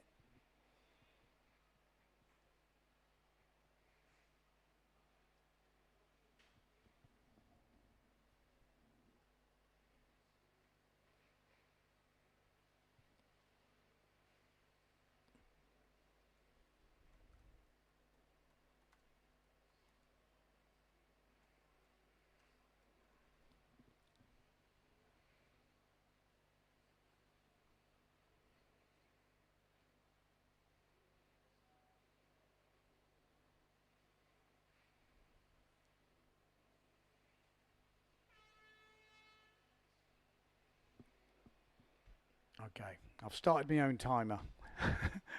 So that is it. That's the end of the heat, and it is Bora Alonso with that last wave getting a 2.58. I think that has given him enough to get into the next round. Oh, it's a bit of heartbreak for Tony, but we'll have to work out if that has made the official difference when we come back after these words from the sponsors.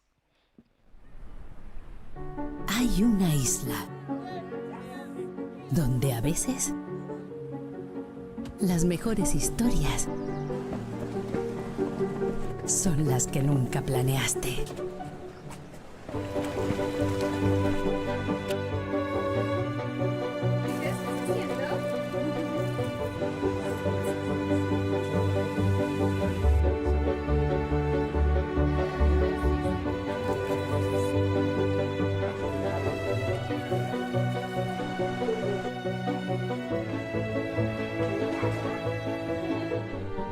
Gran Canaria, una isla sin guión.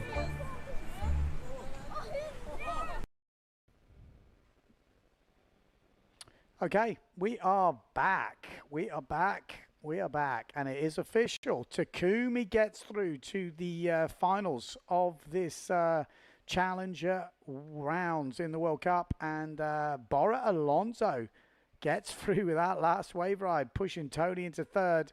Nicodem in fourth. Not much in it. Again, in these minimal conditions, it's going to come down to a small amount of points. But Takuma and Bora through to the next round. Next up, we have got women's challenge round 2, heat number 1. Got Helena in this one. We've got Fumi Akita, Frida Miron, and Milanka Lind. So we've got 3 Germans in this round and a Japanese rider. So Lael, yeah, Lael, Helena Lael. We've got Frida Miron and Milanka Linda Fumi Akita in the house. So as far as I've got, 45 seconds until the start of this heat. Oh, don't tell me they're all on the same colour sail. Let's wait and see. You never know. That is how it's looking. It's definitely got lighter. No two ways about it. 20 seconds on the clock till the start of this women's Challenger heat.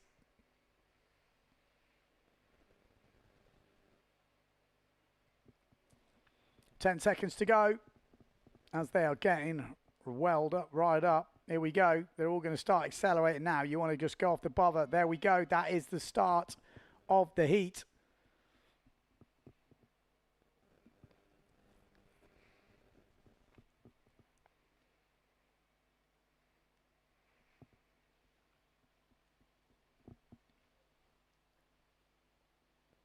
Forward loop on the Severn, looks like. A little bit wet on the landing.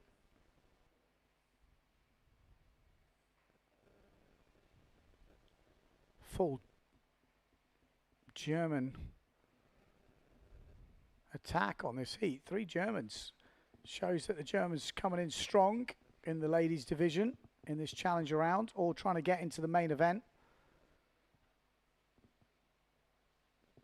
Top 2, as far as I'm concerned, will get through.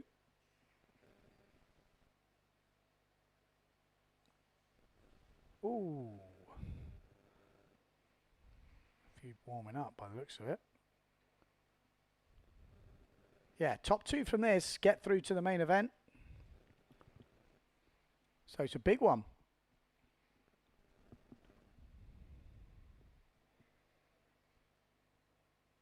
We had a forward loop attempt from Lind and Lael. Both were already seeded through to this final already. Fumi Akita and Frida Miron had to come through the earlier rounds. But Milanka and Helena were already seeded. Again, not easy conditions, but you've got to do what you can do. Well, a little table there. I think that was Lind, was it? We'll soon see when they get through into the scores.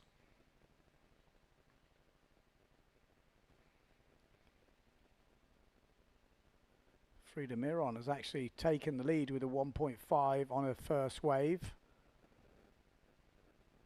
Yeah, it's Lind with that forward dropping in. She's usually got like the multicoloured or spotty wetsuit, if I'm not mistaken. Coming in with the crazy... Oh, there we go. Another forward loop on the outside.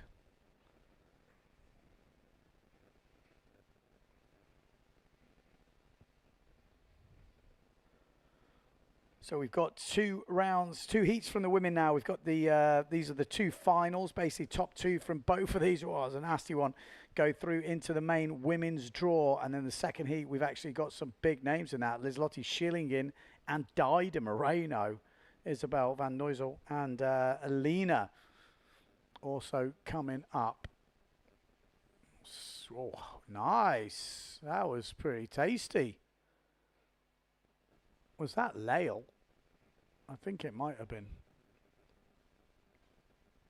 Good forward there. That's probably going to put her right up in the mix. Helena Lael.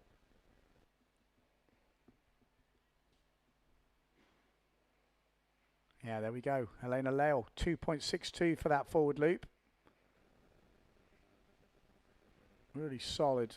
And a nice tack as well. You can usually judge a lot of people's sailing skills by their fast tack.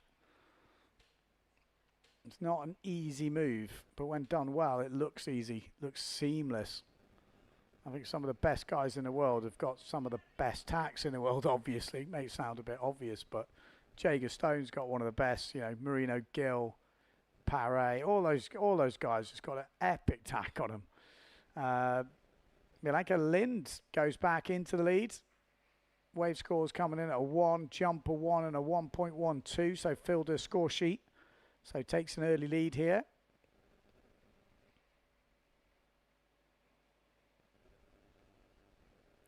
Lind obviously on this inside black and with the red batten pockets.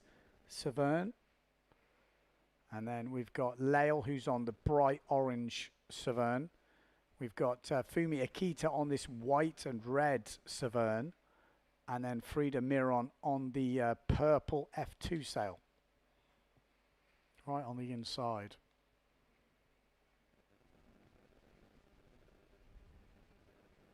So 7 minutes and 5 seconds on the clock.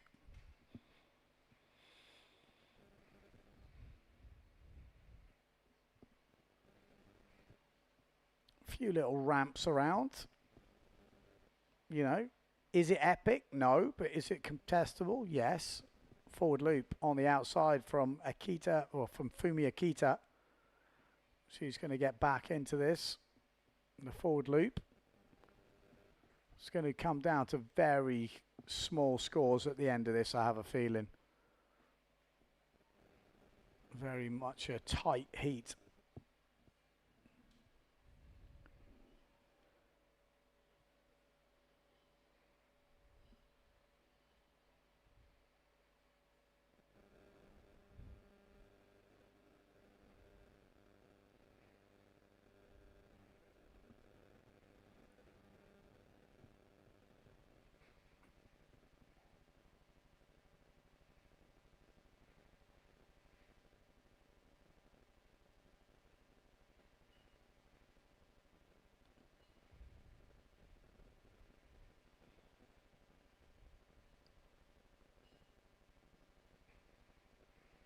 There we go. Lind 3.12 and Helena Lael 3.12. So level at the top, but Lael not filling a score sheet yet. Still to find the second jump.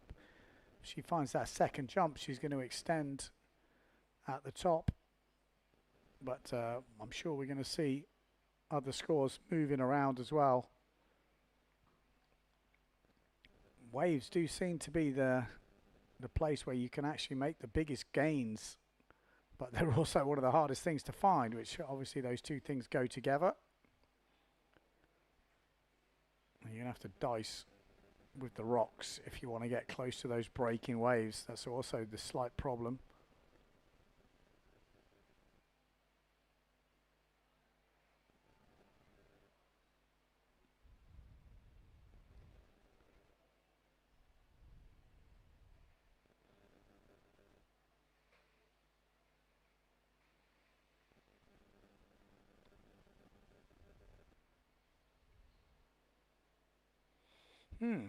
Good, well, looked like a good wave from Fumi Akita there, but in the end, not making it. We've got 4 minutes 30 on the clock.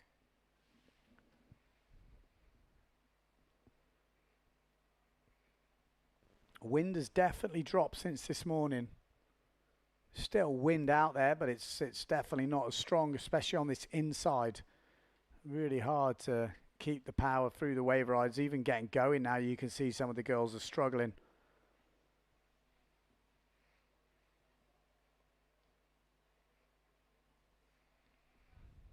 This is Miron down near the bunker. Oh, shut the table. Oh, donkey kick.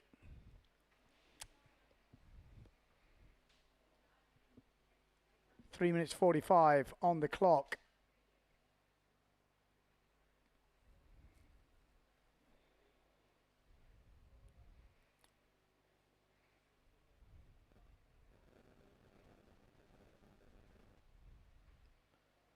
Winner of this, if I'm not mistaken, goes to go against Justina Schnaddy, Lena Vittrup, and Sol de Greek. That's where you'll go if you win this heat, and you're into the main event.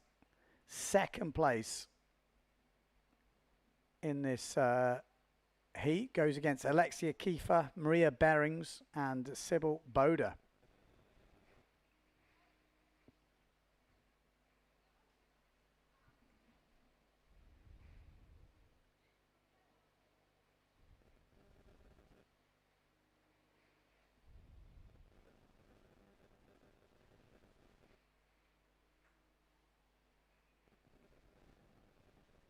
So, time ticking down. 2 minutes 40 on the clock. Who's going to make the difference? Forward loop at the back from Akita. That's not going to do it. A wave ride from Frida Miron. She needs more than that.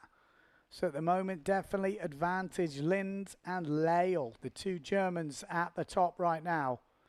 Lind has actually improved her score, 387. She's filled the scorecard. But Lael still hasn't filled a scorecard. Looking for that second jump. Not at the moment. Miron's on the rocks. And that's not a good place to be. She's going to keep getting battered with those little waves. Keeps coming through. It's not easy to get off there. You just keep getting them on these small sort of swells. They're not big, but they just keep hitting you. So you've got to risk your fins, you can see, and you get into shallower water as you get hit like this. It's a horrible place to be. And obviously there's going to be a few urchins. You go and try and get on, and then you hit a rock with your fins. You can tell I've been there. I've been in that exact situation. It's a tricky one because you do have to gamble your fins at this next bit and hope you don't hit one of the bigger rocks. 1 minute 20 on the clock. At the moment, Lind and Lael looking in a good position, but Fumi Akita could change this with a good wave.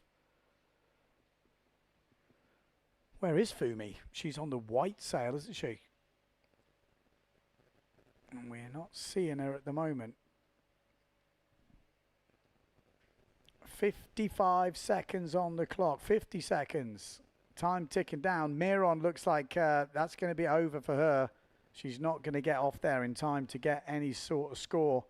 Fumi Akita's the only one who can really change it. She's right down that bottom end. And she's going to need another jump. She hasn't got a second jump. If she could find a 1 point jump, it would be enough to get her in the main event. So Fumi Akita, a little table or something like this would do the trick, or an upgrade on the wave. 18 seconds on the clock. That's it.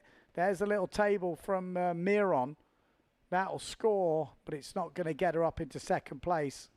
We didn't see if Fumi Akita could do anything. 5 seconds to go. Pretty much it.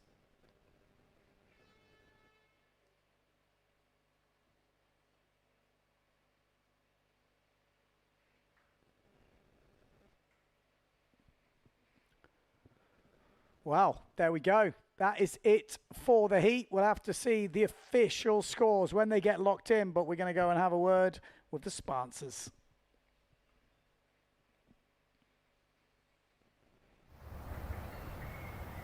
There's an island where sometimes the best stories are the ones you never planned.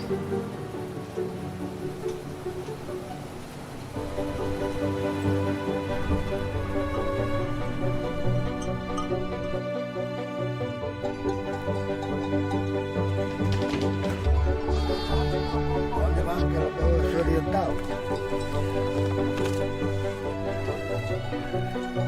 Eso se lo regalo para que este lo tiene la flor.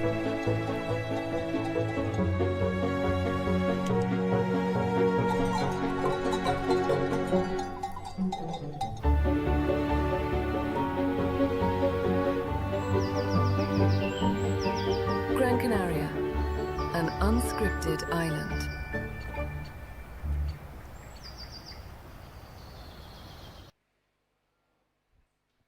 Okay, we are back. Back for some more action. We got the last heat from the ladies' challenger round.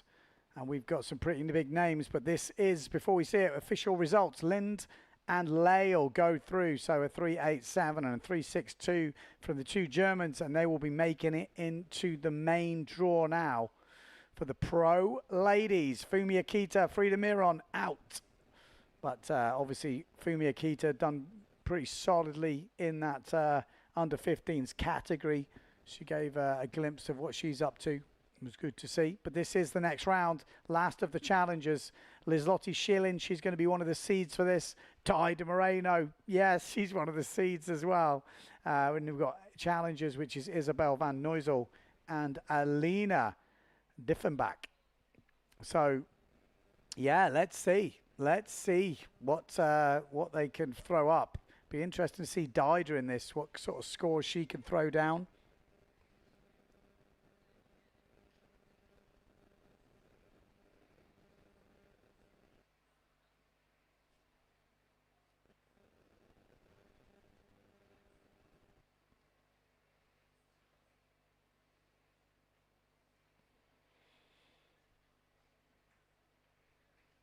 Okay, waiting for the start of this heat. There we go. We're off and running.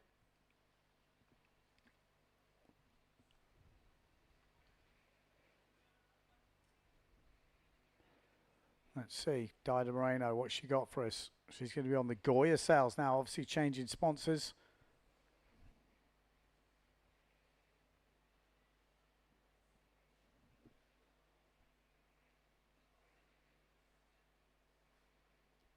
It's going to be interesting seeing her on Goya, although she has got a similar colour actually to her old sales, so it might not seem so different, but ooh, little jump there, just goes wrong. This is Liselotte Schilling on the F2. Little ramp here, could see a jump, no. Dida Moreno heading out, middle of your shot, just coming in. We're expecting at least a planing forward. Come on, Dida. It has gone pretty light. And the waves, there we go. There's the forward loop. Nice clean spin loop from Dida.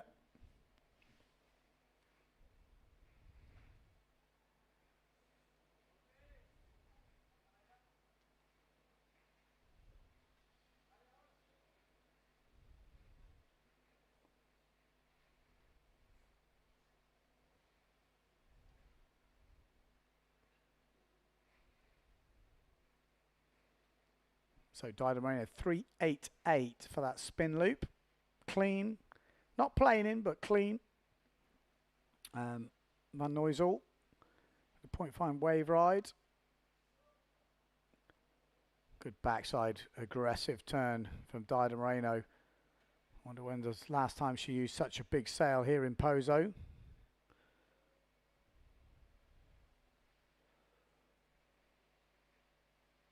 Making the most of it. This is Liselotte Schilling. Or is it? Yeah, it is.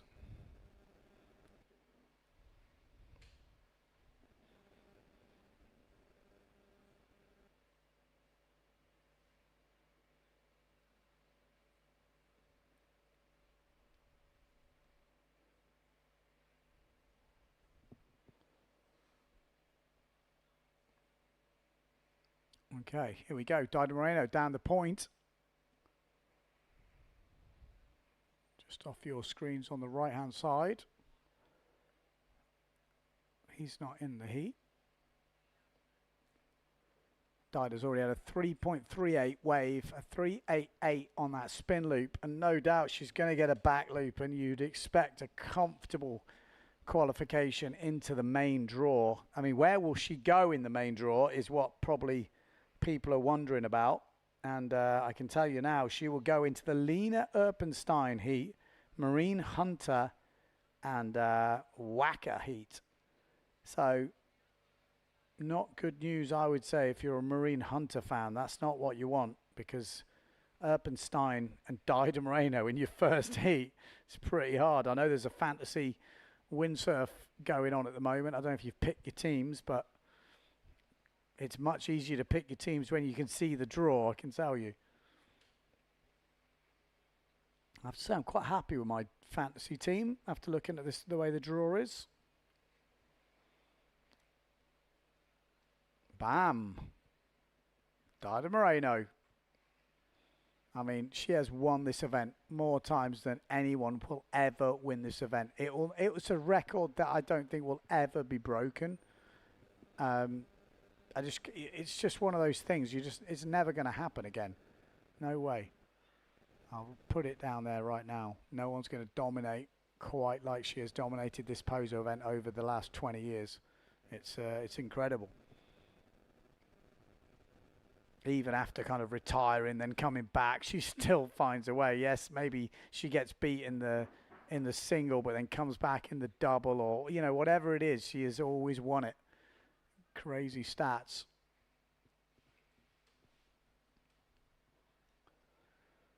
So Dido Moreno already above 10 points right now. Wave score 4.25. A 388 spin loop. We're going to see the back loop. I'll tell you now, we're going to see a back loop. It's so that score is going to get in. Oh, Liz-Lotte Schilling just getting it wrong on that forward loop.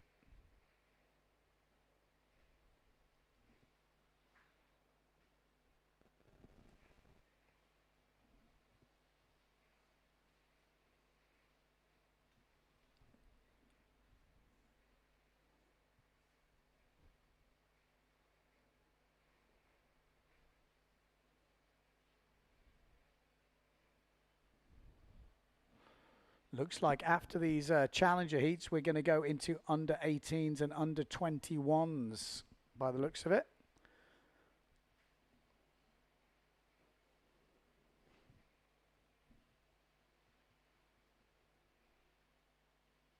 Anyone wants to join me from the Pro Fleet in the commentary box, you're very welcome.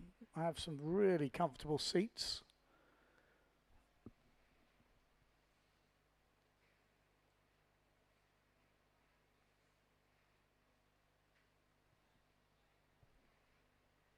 Okay, we've got about 5 minutes and 50 seconds on the clock. Dido Moreno in control here. Isabel van Noysel at the moment in second place, but some relatively low scores. I'm pretty sure the girls can step this up. And we're going to see, oh, look at this, a little bit of a set wave. Are we going to see a jump here? No, Van Noysel. Oh, stay on that shot. That was looking like we were going to see some action there.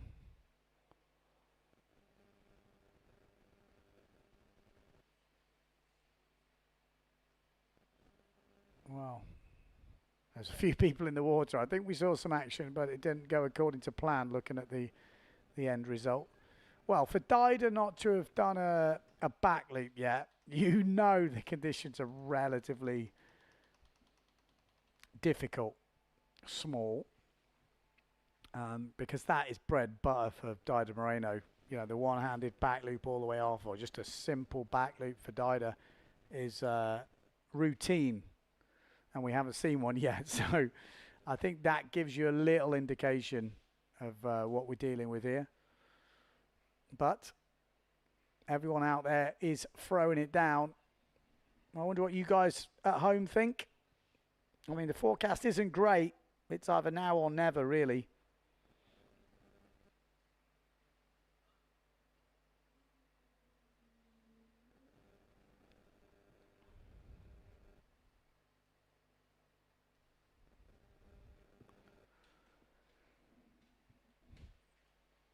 Like I say, if anyone's sitting at home watching this, you're in Pozo, feel free to come and join me in the booth. It looks like we're going to have under 18s and under 21s coming in after this Challenger rounds. We've got Leonard Neubauer coming up in the Challenger final. Pons is obviously in that Challenger final. We're going to see Carlos Kiefer is also in it, to name a few. We're going to finish off this last Challenger heat from the women, which at the moment has got 3.5 minutes left, so not long to go.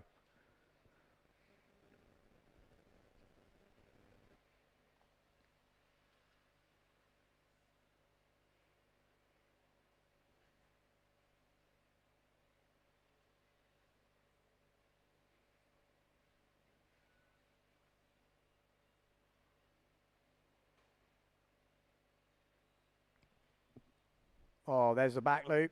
Oh, hello. Dida doesn't make... Oh, she does. She squeaks it round.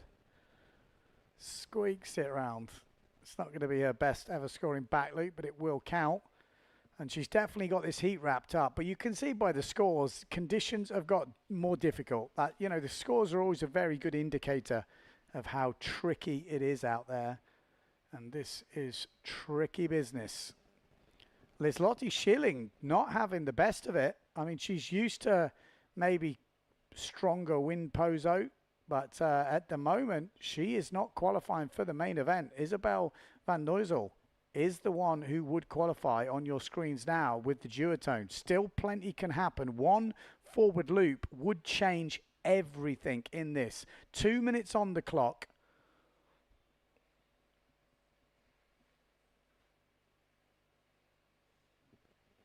Yeah, 2 minutes.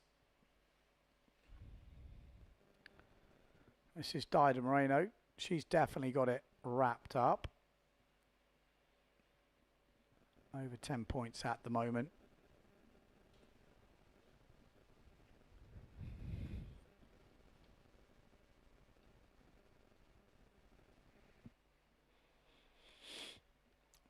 Conditions.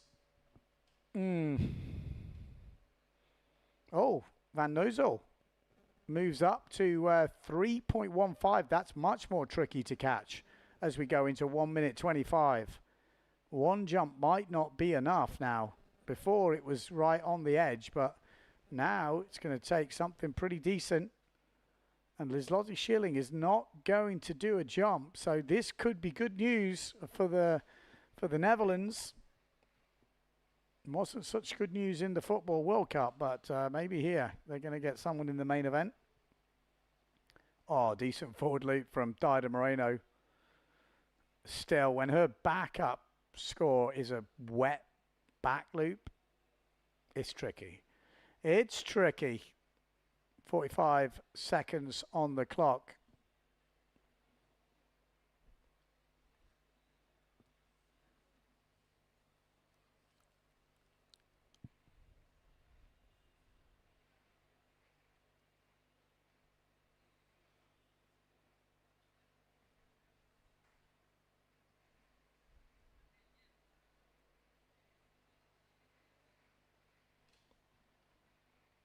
$15 seconds. Don't think we're going to see any changes. Liselotte Schilling needs a planing forward or something. I don't think it's going to happen. Couple of seconds, and there we go. That's it. Heat is over. Well, we'll wait for the official results, but it's definitely Dida Moreno into the main event, and she's obviously going to cause some upsets. And we'll wait for the second place to be confirmed, but it looked like the Netherlands with Van Neuzel. Hay una isla donde a veces las mejores historias son las que nunca planeaste.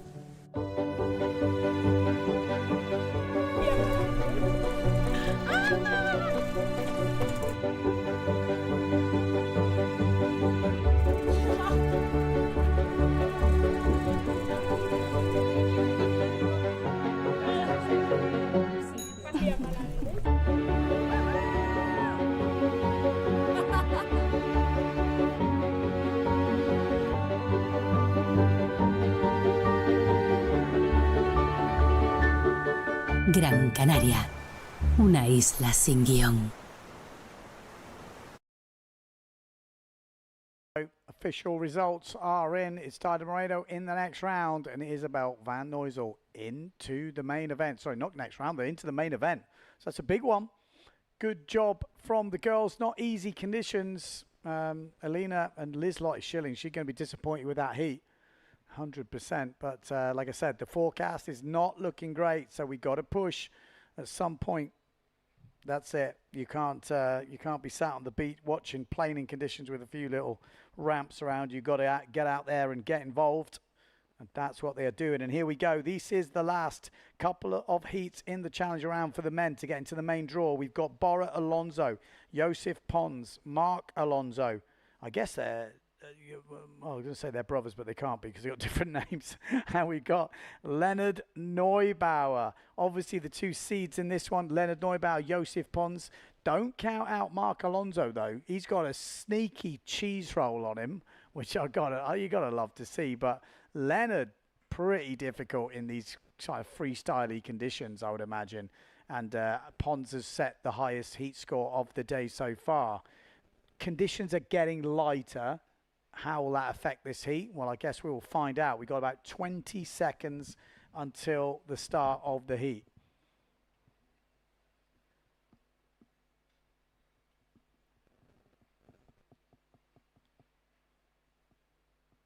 There we go. Like I said, that's who's in it. 5 seconds to go. Bang, there we go. All on. Who's your money on? Let me know in the comments. Last of the challenge round. This is to get into the main event, to get yourself in the pro event. Top 32. Keep your eye down that bunker. That's where the waves are. Looks like Neubauer speeding up down that bottom end on the far left. He looks like he wants something. He's right in the corner of your screen. Back loop. Oh, he kind of overcooked it. He had to go for it. You're going to see these really kind of fast rotating back loops because you're having to take off with lots of forward speed. So there's not much of a wave, so you can't really get rid of the forward speed. Plain in forward loop from Mark Alonso there. And then Bora Alonso, I think it is behind him. Oh, no. Yeah, that's it. That's right. Both on the F2 sails. I think Mark's on the white sail. Bora on the yellow. Obviously, Leonard Neubauer on the orange Severn. And then Joseph Pons will be on the black and white 0.7 sail. So they are going to be really close to the bunker right now. You know, they're going to be dicing with the rocks. If they want to get into this main event, they're going to have to risk some fins. No two ways about it. So, yeah, the white sail is the F2 of of Mark Alonso. Black sail is Joseph Pons. There we go. We've got the Red Bull and orange Severn sail of Neuberg.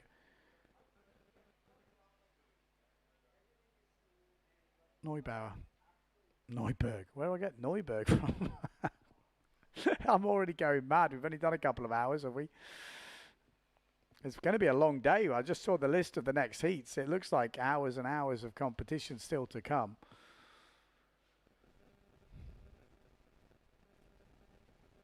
But Bora Alonso in the lead.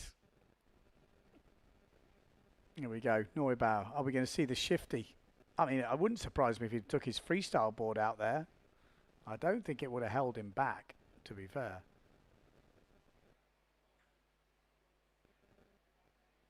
It's really difficult. I mean, like I said, there's not much wave action.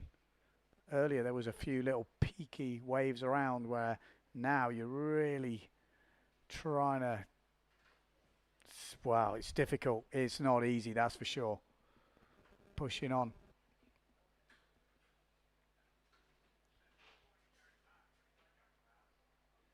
Oh, forward loop there from Joseph Pons.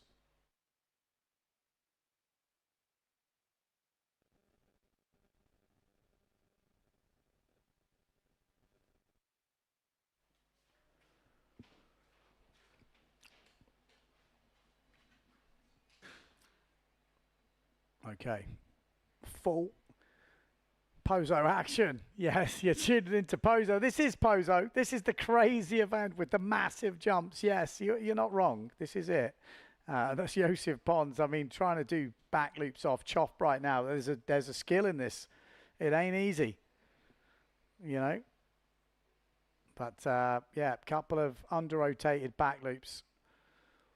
This is the last round. The last two heats of the challenges. There won't be an official final, but there will be 4 riders that get through, 2 from this heat and 2 from the next heat, and they will be integrated into the main pro men bracket. So if you want to know, the winner of this heat will go against Philip Costa, Ryu Nagoshi and Adam Varchol. Second place will go against Marsilio Brown, Simon Tula and Mike Friedel. And then first from the second heat will go against Victor Fernandez, Arthur Rook and Jules Denel. And then second from the second heat will go against Marc Paré, Titoon Flechet and Anton Richter. Because that's the problem. You come in from the challenges, so you're going to get one of the top ranked sailors, one of the top 4 top ranked sailors. Not necessarily in this event, but from the world ranking. So Joseph Pons leading. Mark Alonso in second place. Leonard Neubauer at the moment in 4th place. He has got one of the higher jump scores, but only one jump score so far. And as I say that, another jump score comes in, moves him up into... No, a wave score came in, 1.62. This is Michael Viskovic. He's not in this heat. He's in the next heat.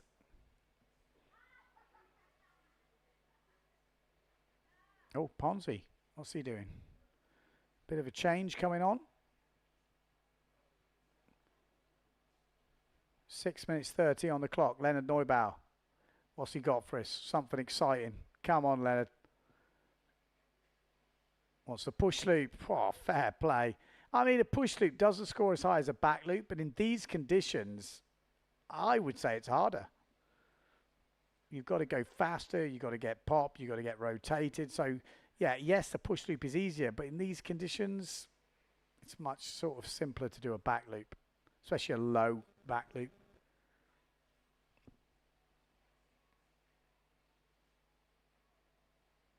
Pons coming in, changing for some bigger gear.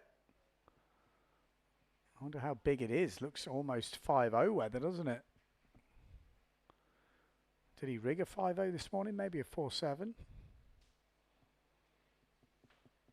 Yeah, I think he rigged a 4.0, 4.2, 4.5. So I'm sure that looks bigger than 4.5. This is Bora Alonso.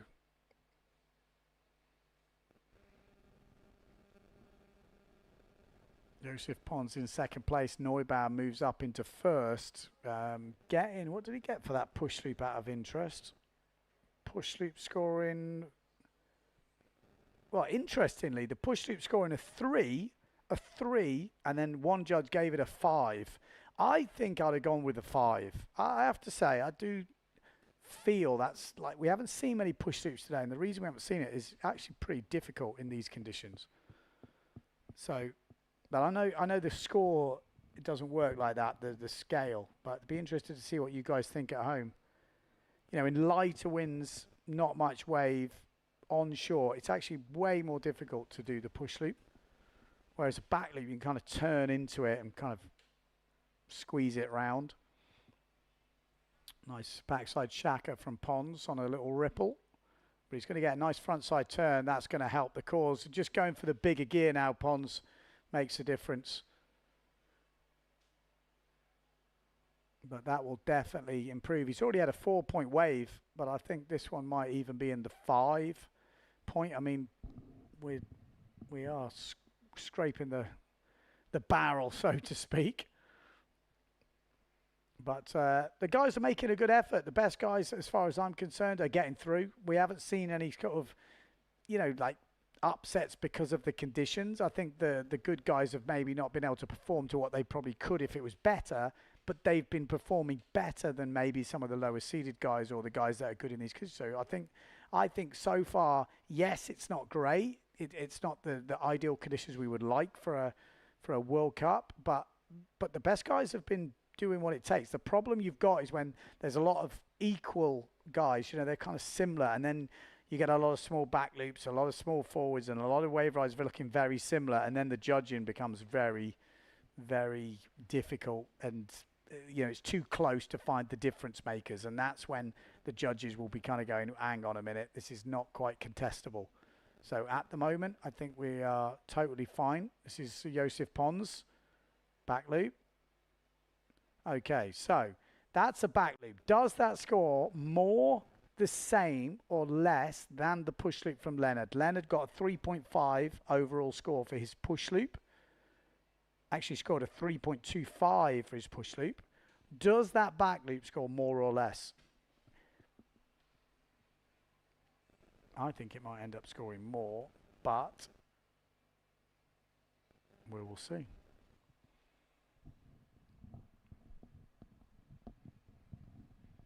It will be a counter for Pons. I think it will put him into the lead. And there we go. It does come in as a 3.5. So it's more than the push loop. Which on the scale, on the judges' scale, the back loop is worth more points. I agree. But in terms of what I'd rather do out there, what I think I would pull off easier, I think the back loop every day of the week.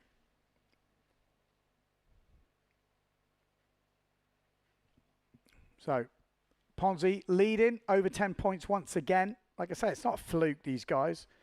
They're all getting over that 10-point scale.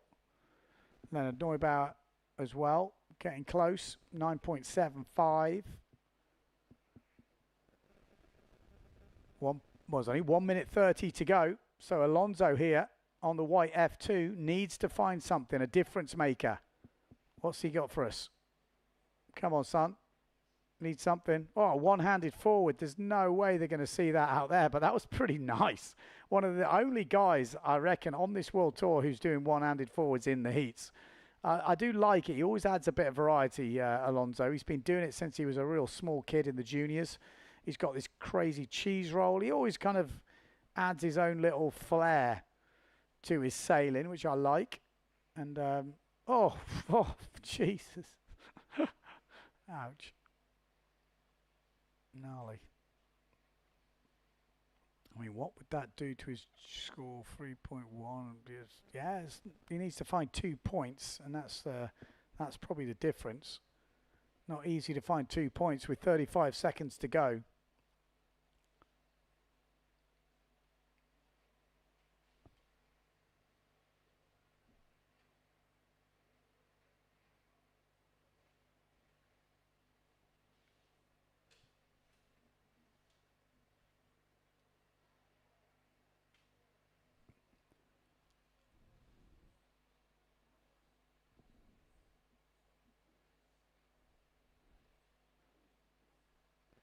Okay, well, 5 seconds to go. That is it. End of the heat. And it looks like it will be Joseph Pons and Leonard Neubauer, the two probably, well, I'd say not the two seeds because Alonso was one of the seeded riders. Pons had to come all the way from the first round. Obviously got injured at this event last year, but we go straight to some adverts back after this messages.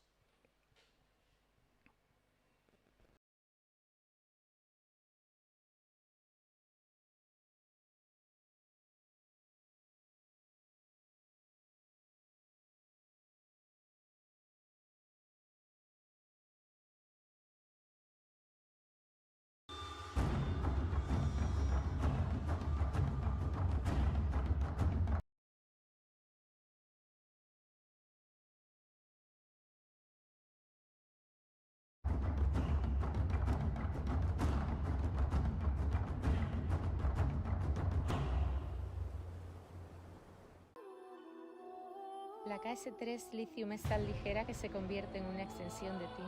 Descubres una nueva forma de sentir la ola. Y ahí es cuando nace tu surfing más creativo.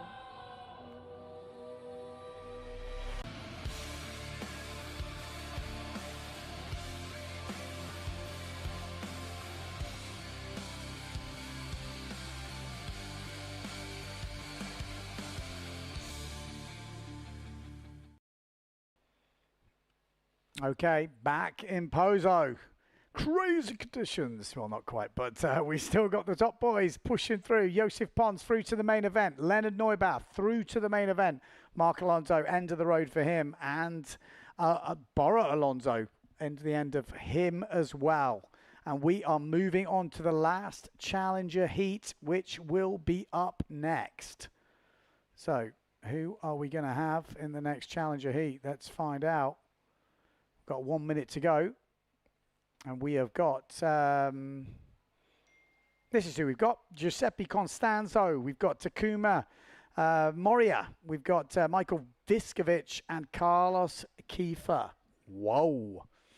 Let's see. We got the master, Michael Viskovich. Everyone remember Tyree? Was it 99? Tyree 2000 or something like that? Won the Tyree Wave Classic. I always remember that being a pretty big deal. It was crazy. Tyree Classic. I've also heard Tyree Wave Classic this year is a 4-star event. 10 grand prize money. Who's coming to Tyree this year? Tyree is an epic event, I've got to say. It's one of my favourite events, especially in the UK tour, but maybe even, you know, in the world. Such an iconic place. But we're in Pozo now for the 5-star World Cup. This is the last of the Challenger rounds. 2 of these riders will go into the main draw, and they will go against some of the best guys in the world. The winner of this will go against Victor Fernandez, Arthur Arukin, and Jules Dinal in the first round of the pro event. And the second place rider will go against Marc Paré, Titoon Flechet, and Anton Richter. So, being second or first isn't going to matter. You just want to get through to the main event. Takumi getting a lovely planing forward on that first run. Oh, Carlos Kiefer overcooked that forward there. Kind of landed fully planing, but a little bit over the top, and that's what cost him points. Unlucky. That's how you break a board as well, if you land a little bit over the top. He's got a big old sail on him, hasn't he, Carlos Kiefer? He's a big unit now. I don't know if anyone watched the training diaries, but he was like a small kid competing here. I remember seeing him. He was absolutely tiny. And then I seen him the other day now, like what, it's probably 10 years on, is it? Or 7, 8 years on. He's an absolute unit. Been down the gym. But you can see that with the size of his sail. Obviously on the T4A team. Anyone know what T4A stands for? The T4A project. It's obviously a spin-off of the Patrick brand. You can see the logo. But they're not calling it Patrick anymore, the Wave team. It's called the T4A project.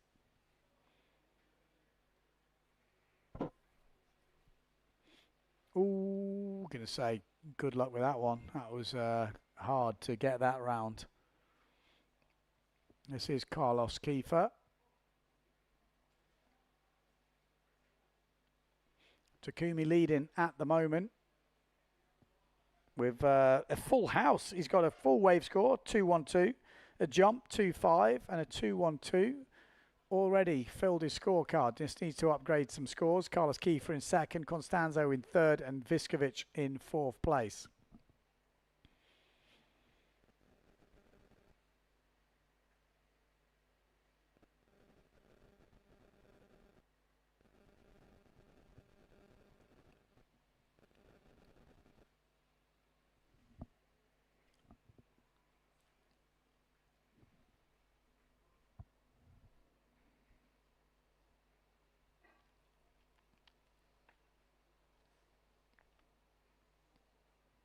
Oh, decent forward there from Carlos. Managed to get some spring into that one.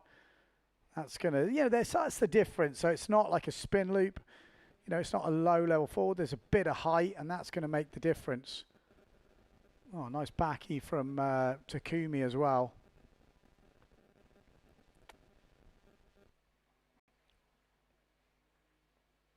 So Takumi still leading. I'm expecting to see Carlos Kiefer move up into second place pretty soon when that forward locks in.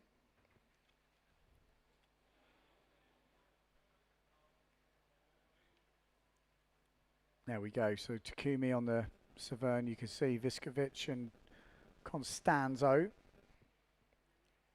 on the Neil Prides.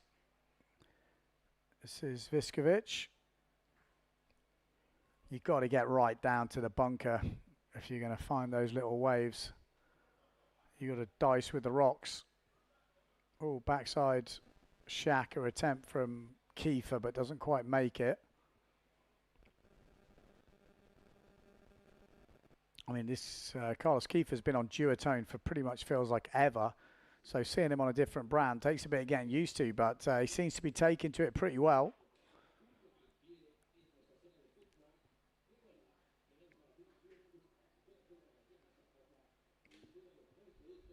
So Takumi extends the lead at the top. Constanzo in second place. And Kiefer actually, oh no. Kiefer's jump does drop in a 3.75, but it actually doesn't make a difference. No waves and no second jump so far.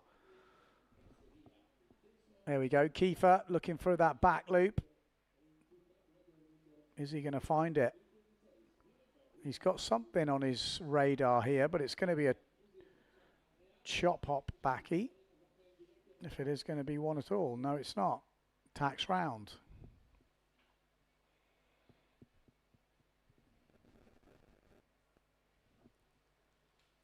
Backy from Constanzo. Doesn't make it. Viskovic on the inside.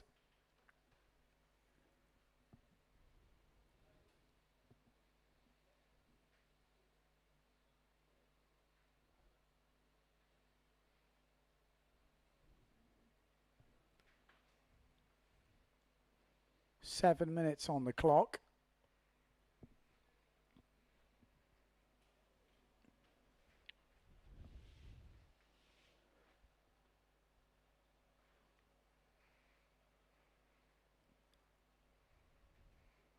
Michael Viskovic from Denmark.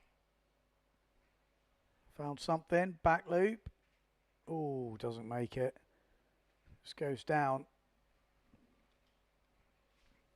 Constanzo still beating Kiefer at the moment, though.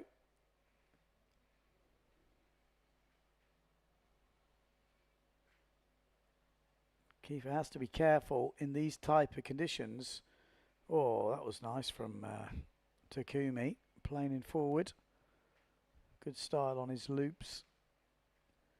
Because if the wind drops, you might not get the opportunity towards the end of the heat. We have a lot of this in the UK back in the day. You've got to get your stuff in nice and early just in case the wind does drop, because they won't cancel it.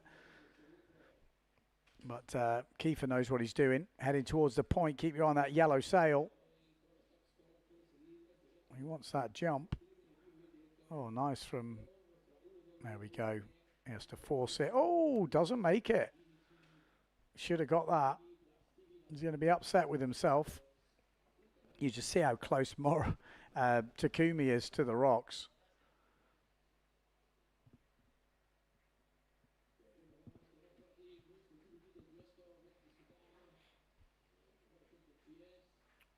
Five minutes 25 on the clock.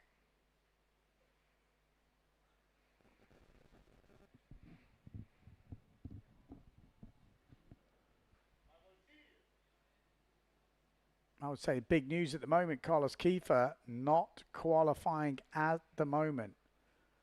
Oh, had to force that back loop, but makes it in the end from Constanzo. Will that improve his score? I don't think so. Oh, yeah, it will, because he's got a 0.5 as his second jump score, so he's already got a 3 on the wave. Carlos Kiefer needs to find a wave and a second jump, so he's got a bit of work to do. 4 minutes 40 to go. Yellow sail of Carlos Kiefer. We need to keep him on the screen a little bit because he is the danger man, and he needs to throw down some moves if he's going to get into the main event.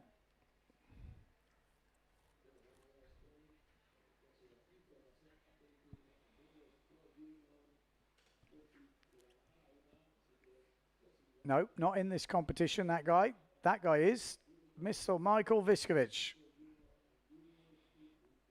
He's been competing in the Masters the last couple of years. He's got some skills. But can he take down any of the younger guns in this heat? Like I say, keep your eye on Carlos Kiefer as well on that yellow sail. He's the guy who can maybe throw down some bigger moves. He's already got quite a decent forward on him at 3.75, one of the higher jump scores of the heat. Forward loop from Viskovic, but yellow sail, like I said, this is the difference maker. Back loop, doesn't make it. Whoa, he'd be feeling the pressure now. Still not got his second jump. We've had 8 minutes of this heat. 9 minutes of this heat, I should say. That is not going according to plan for Carlos Kiefer right now. Probably wasn't expecting to compete in these type of conditions, but that's, you know, that's competition for me. You got to compete in everything. Everyone's got the same platform. You just got to make it look better than the rest of them. And I think Takumi, coming from that freestyle background, is doing just that. Constanzo's putting together a pretty solid heat as well. Moves to 8.30. Not a bad turn on that inside. But like I say, keep your eye on that yellow sail from Carlos Kiefer. He's going to have to do something towards the end of this heat if he's to stay in the game here and qualify for the main event. 2 minutes 30 on the clock. Conditions in Pozo, not the usual craziness we're used to seeing, but the Challenger fleet is on. Carlos Kiefer, yellow sail, look at him. He's the man who needs a second jump. If he gets that second jump, we'll see the scores changing. There's the back loop, and that's good. That's good. That has definitely made a difference. Will that be enough? 0.5 off 3. Ooh, that could be the difference. We'll wait for the scores to drop in, but that just back loop there was a clean back loop, had that good forward earlier. He's got a 188 on the wave, which is not great, but it's not bad. I think that's the difference. I think he might have just done enough with that back loop. We wait for the score to drop in. Carlos Kiefer under a bit of pressure towards the end of this heat. 1 minute 45 on the clock. Constanzo at the moment in second place. Waiting for the scores to drop. Is that a 3.5 back loop? 4? What are they going to throw at it?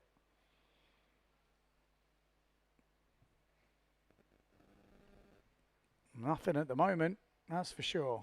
We're still waiting. Oh, there we go.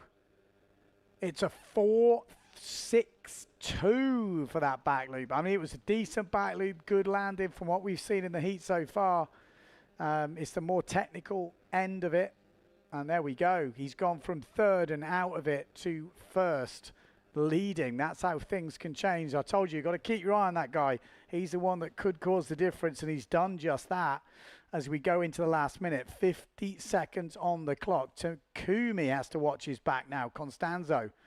He's been very consistent behind him, Constanzo, so it's much more difficult for him to do one move and change the game because it would only move it by a couple of points. But in saying that, he only needs 1.6.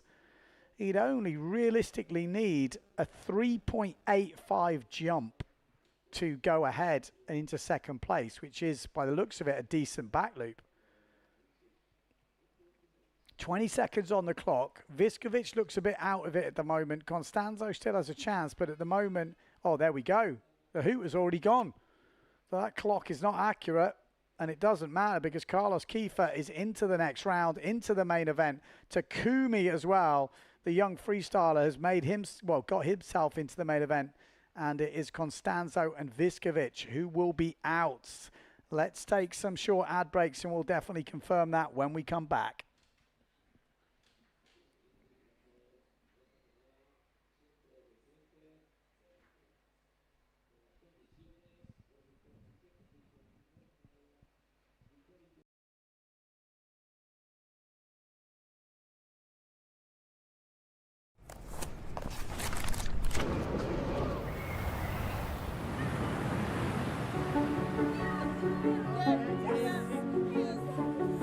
Sometimes, nothing happens exactly as you planned.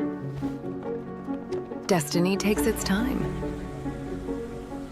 and changes your plans when you least expect it. Maps fade away, so you can discover paths that don't exist on paper. And getting lost is just the beginning of another new adventure. Because on this island, sometimes the best stories are the ones you never planned.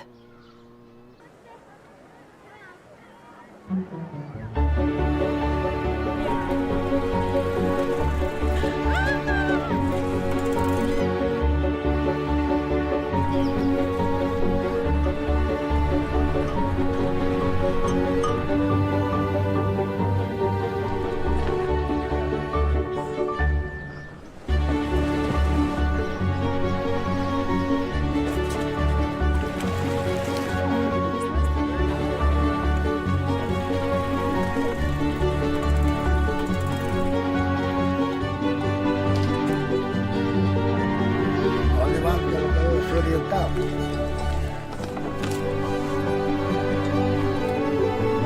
Este no tiene la flor.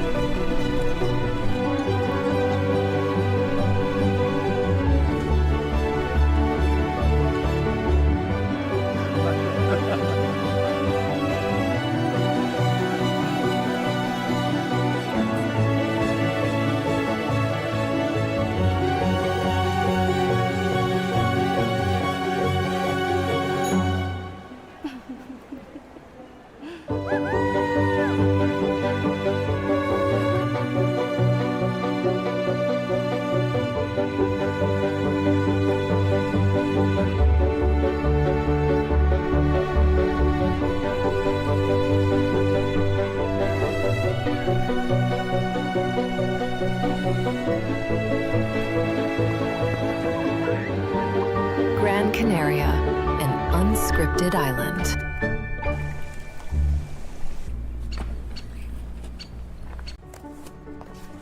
There's an island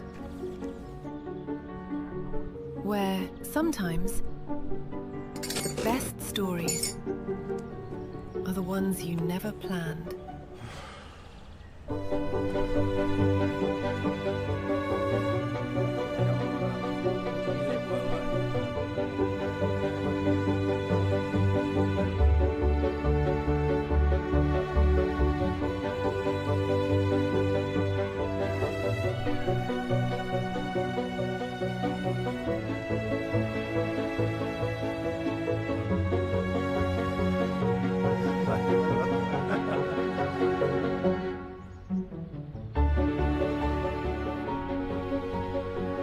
Gran Canaria, an unscripted island.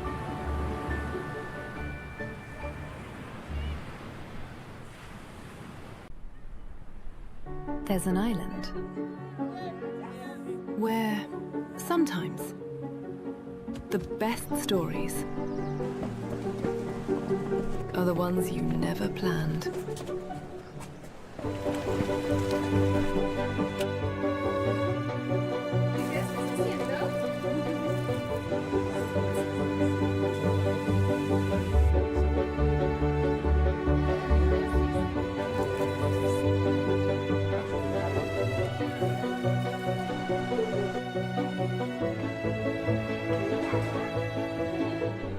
Gran Canaria, an unscripted island.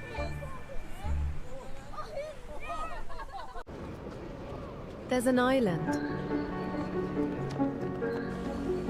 where sometimes the best stories are the ones you never planned.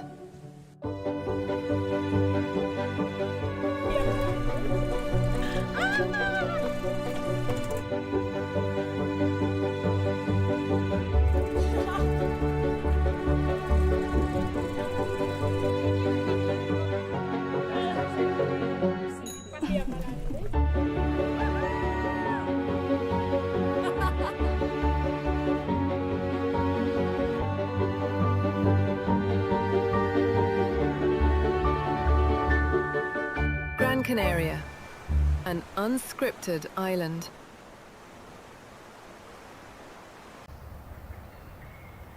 There's an island where sometimes the best stories are the ones you never planned.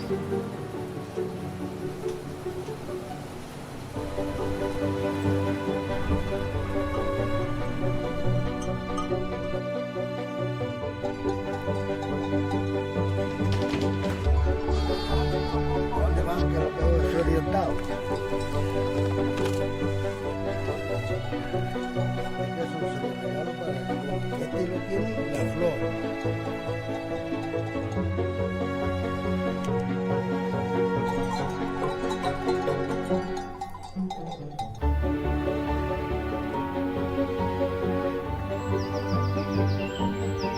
Gran Canaria, an unscripted island.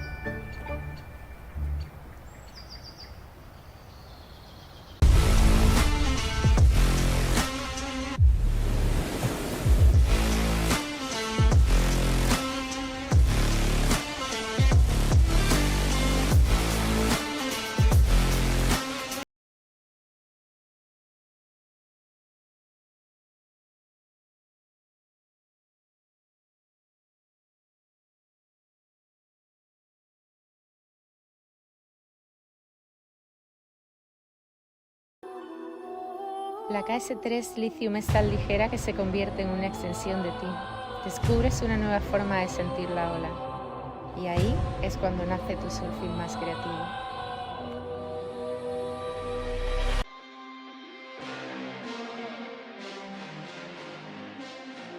I really love the Dragon because it has a great maneuverability, power and wind range.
A veces, nada sucede exactamente como planeaste.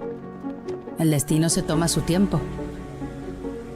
Y cambia tus planes cuando menos te lo esperas. Los mapas se borran para que descubras caminos que no existen en el papel. Y perderse es solo el principio de otra nueva aventura. Porque en esta isla, a veces, las mejores historias son las que nunca planeaste.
sin guión.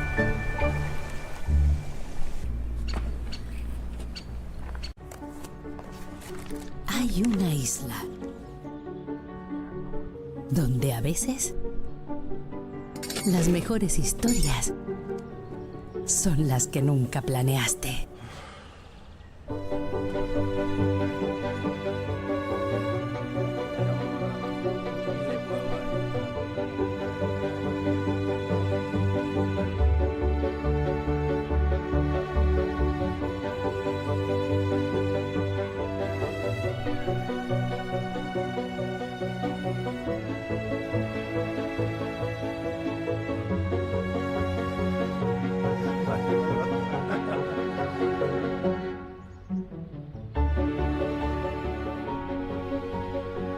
Gran Canaria, una isla sin guión.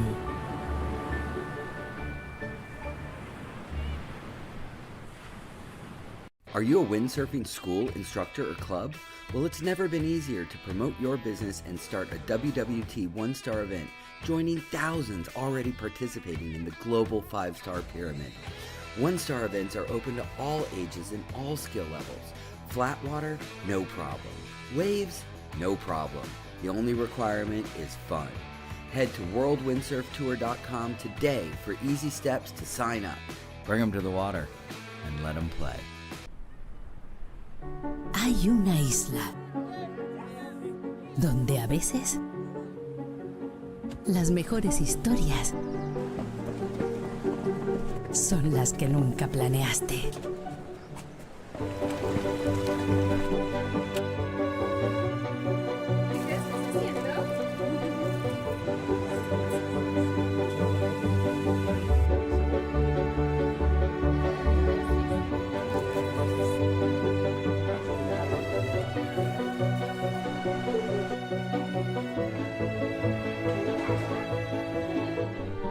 Gran Canaria, una isla sin guión.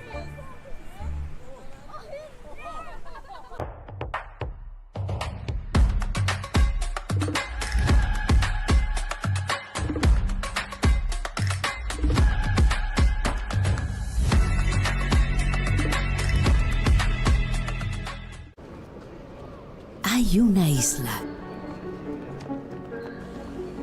donde a veces las mejores historias son las que nunca planeaste.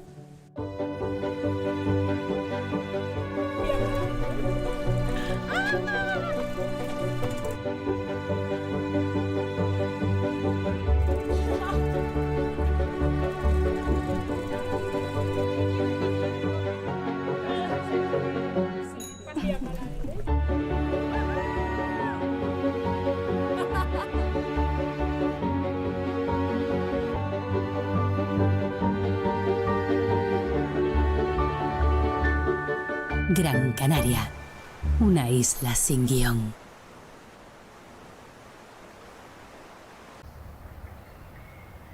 Hay una isla donde a veces las mejores historias son las que nunca planeaste.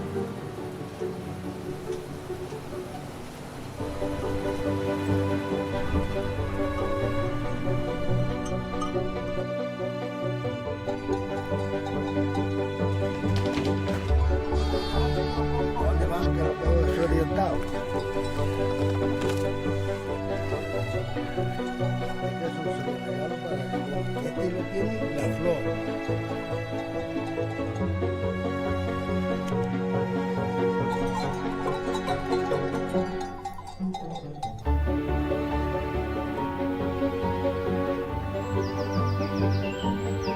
Gran Canaria, una isla sin guión.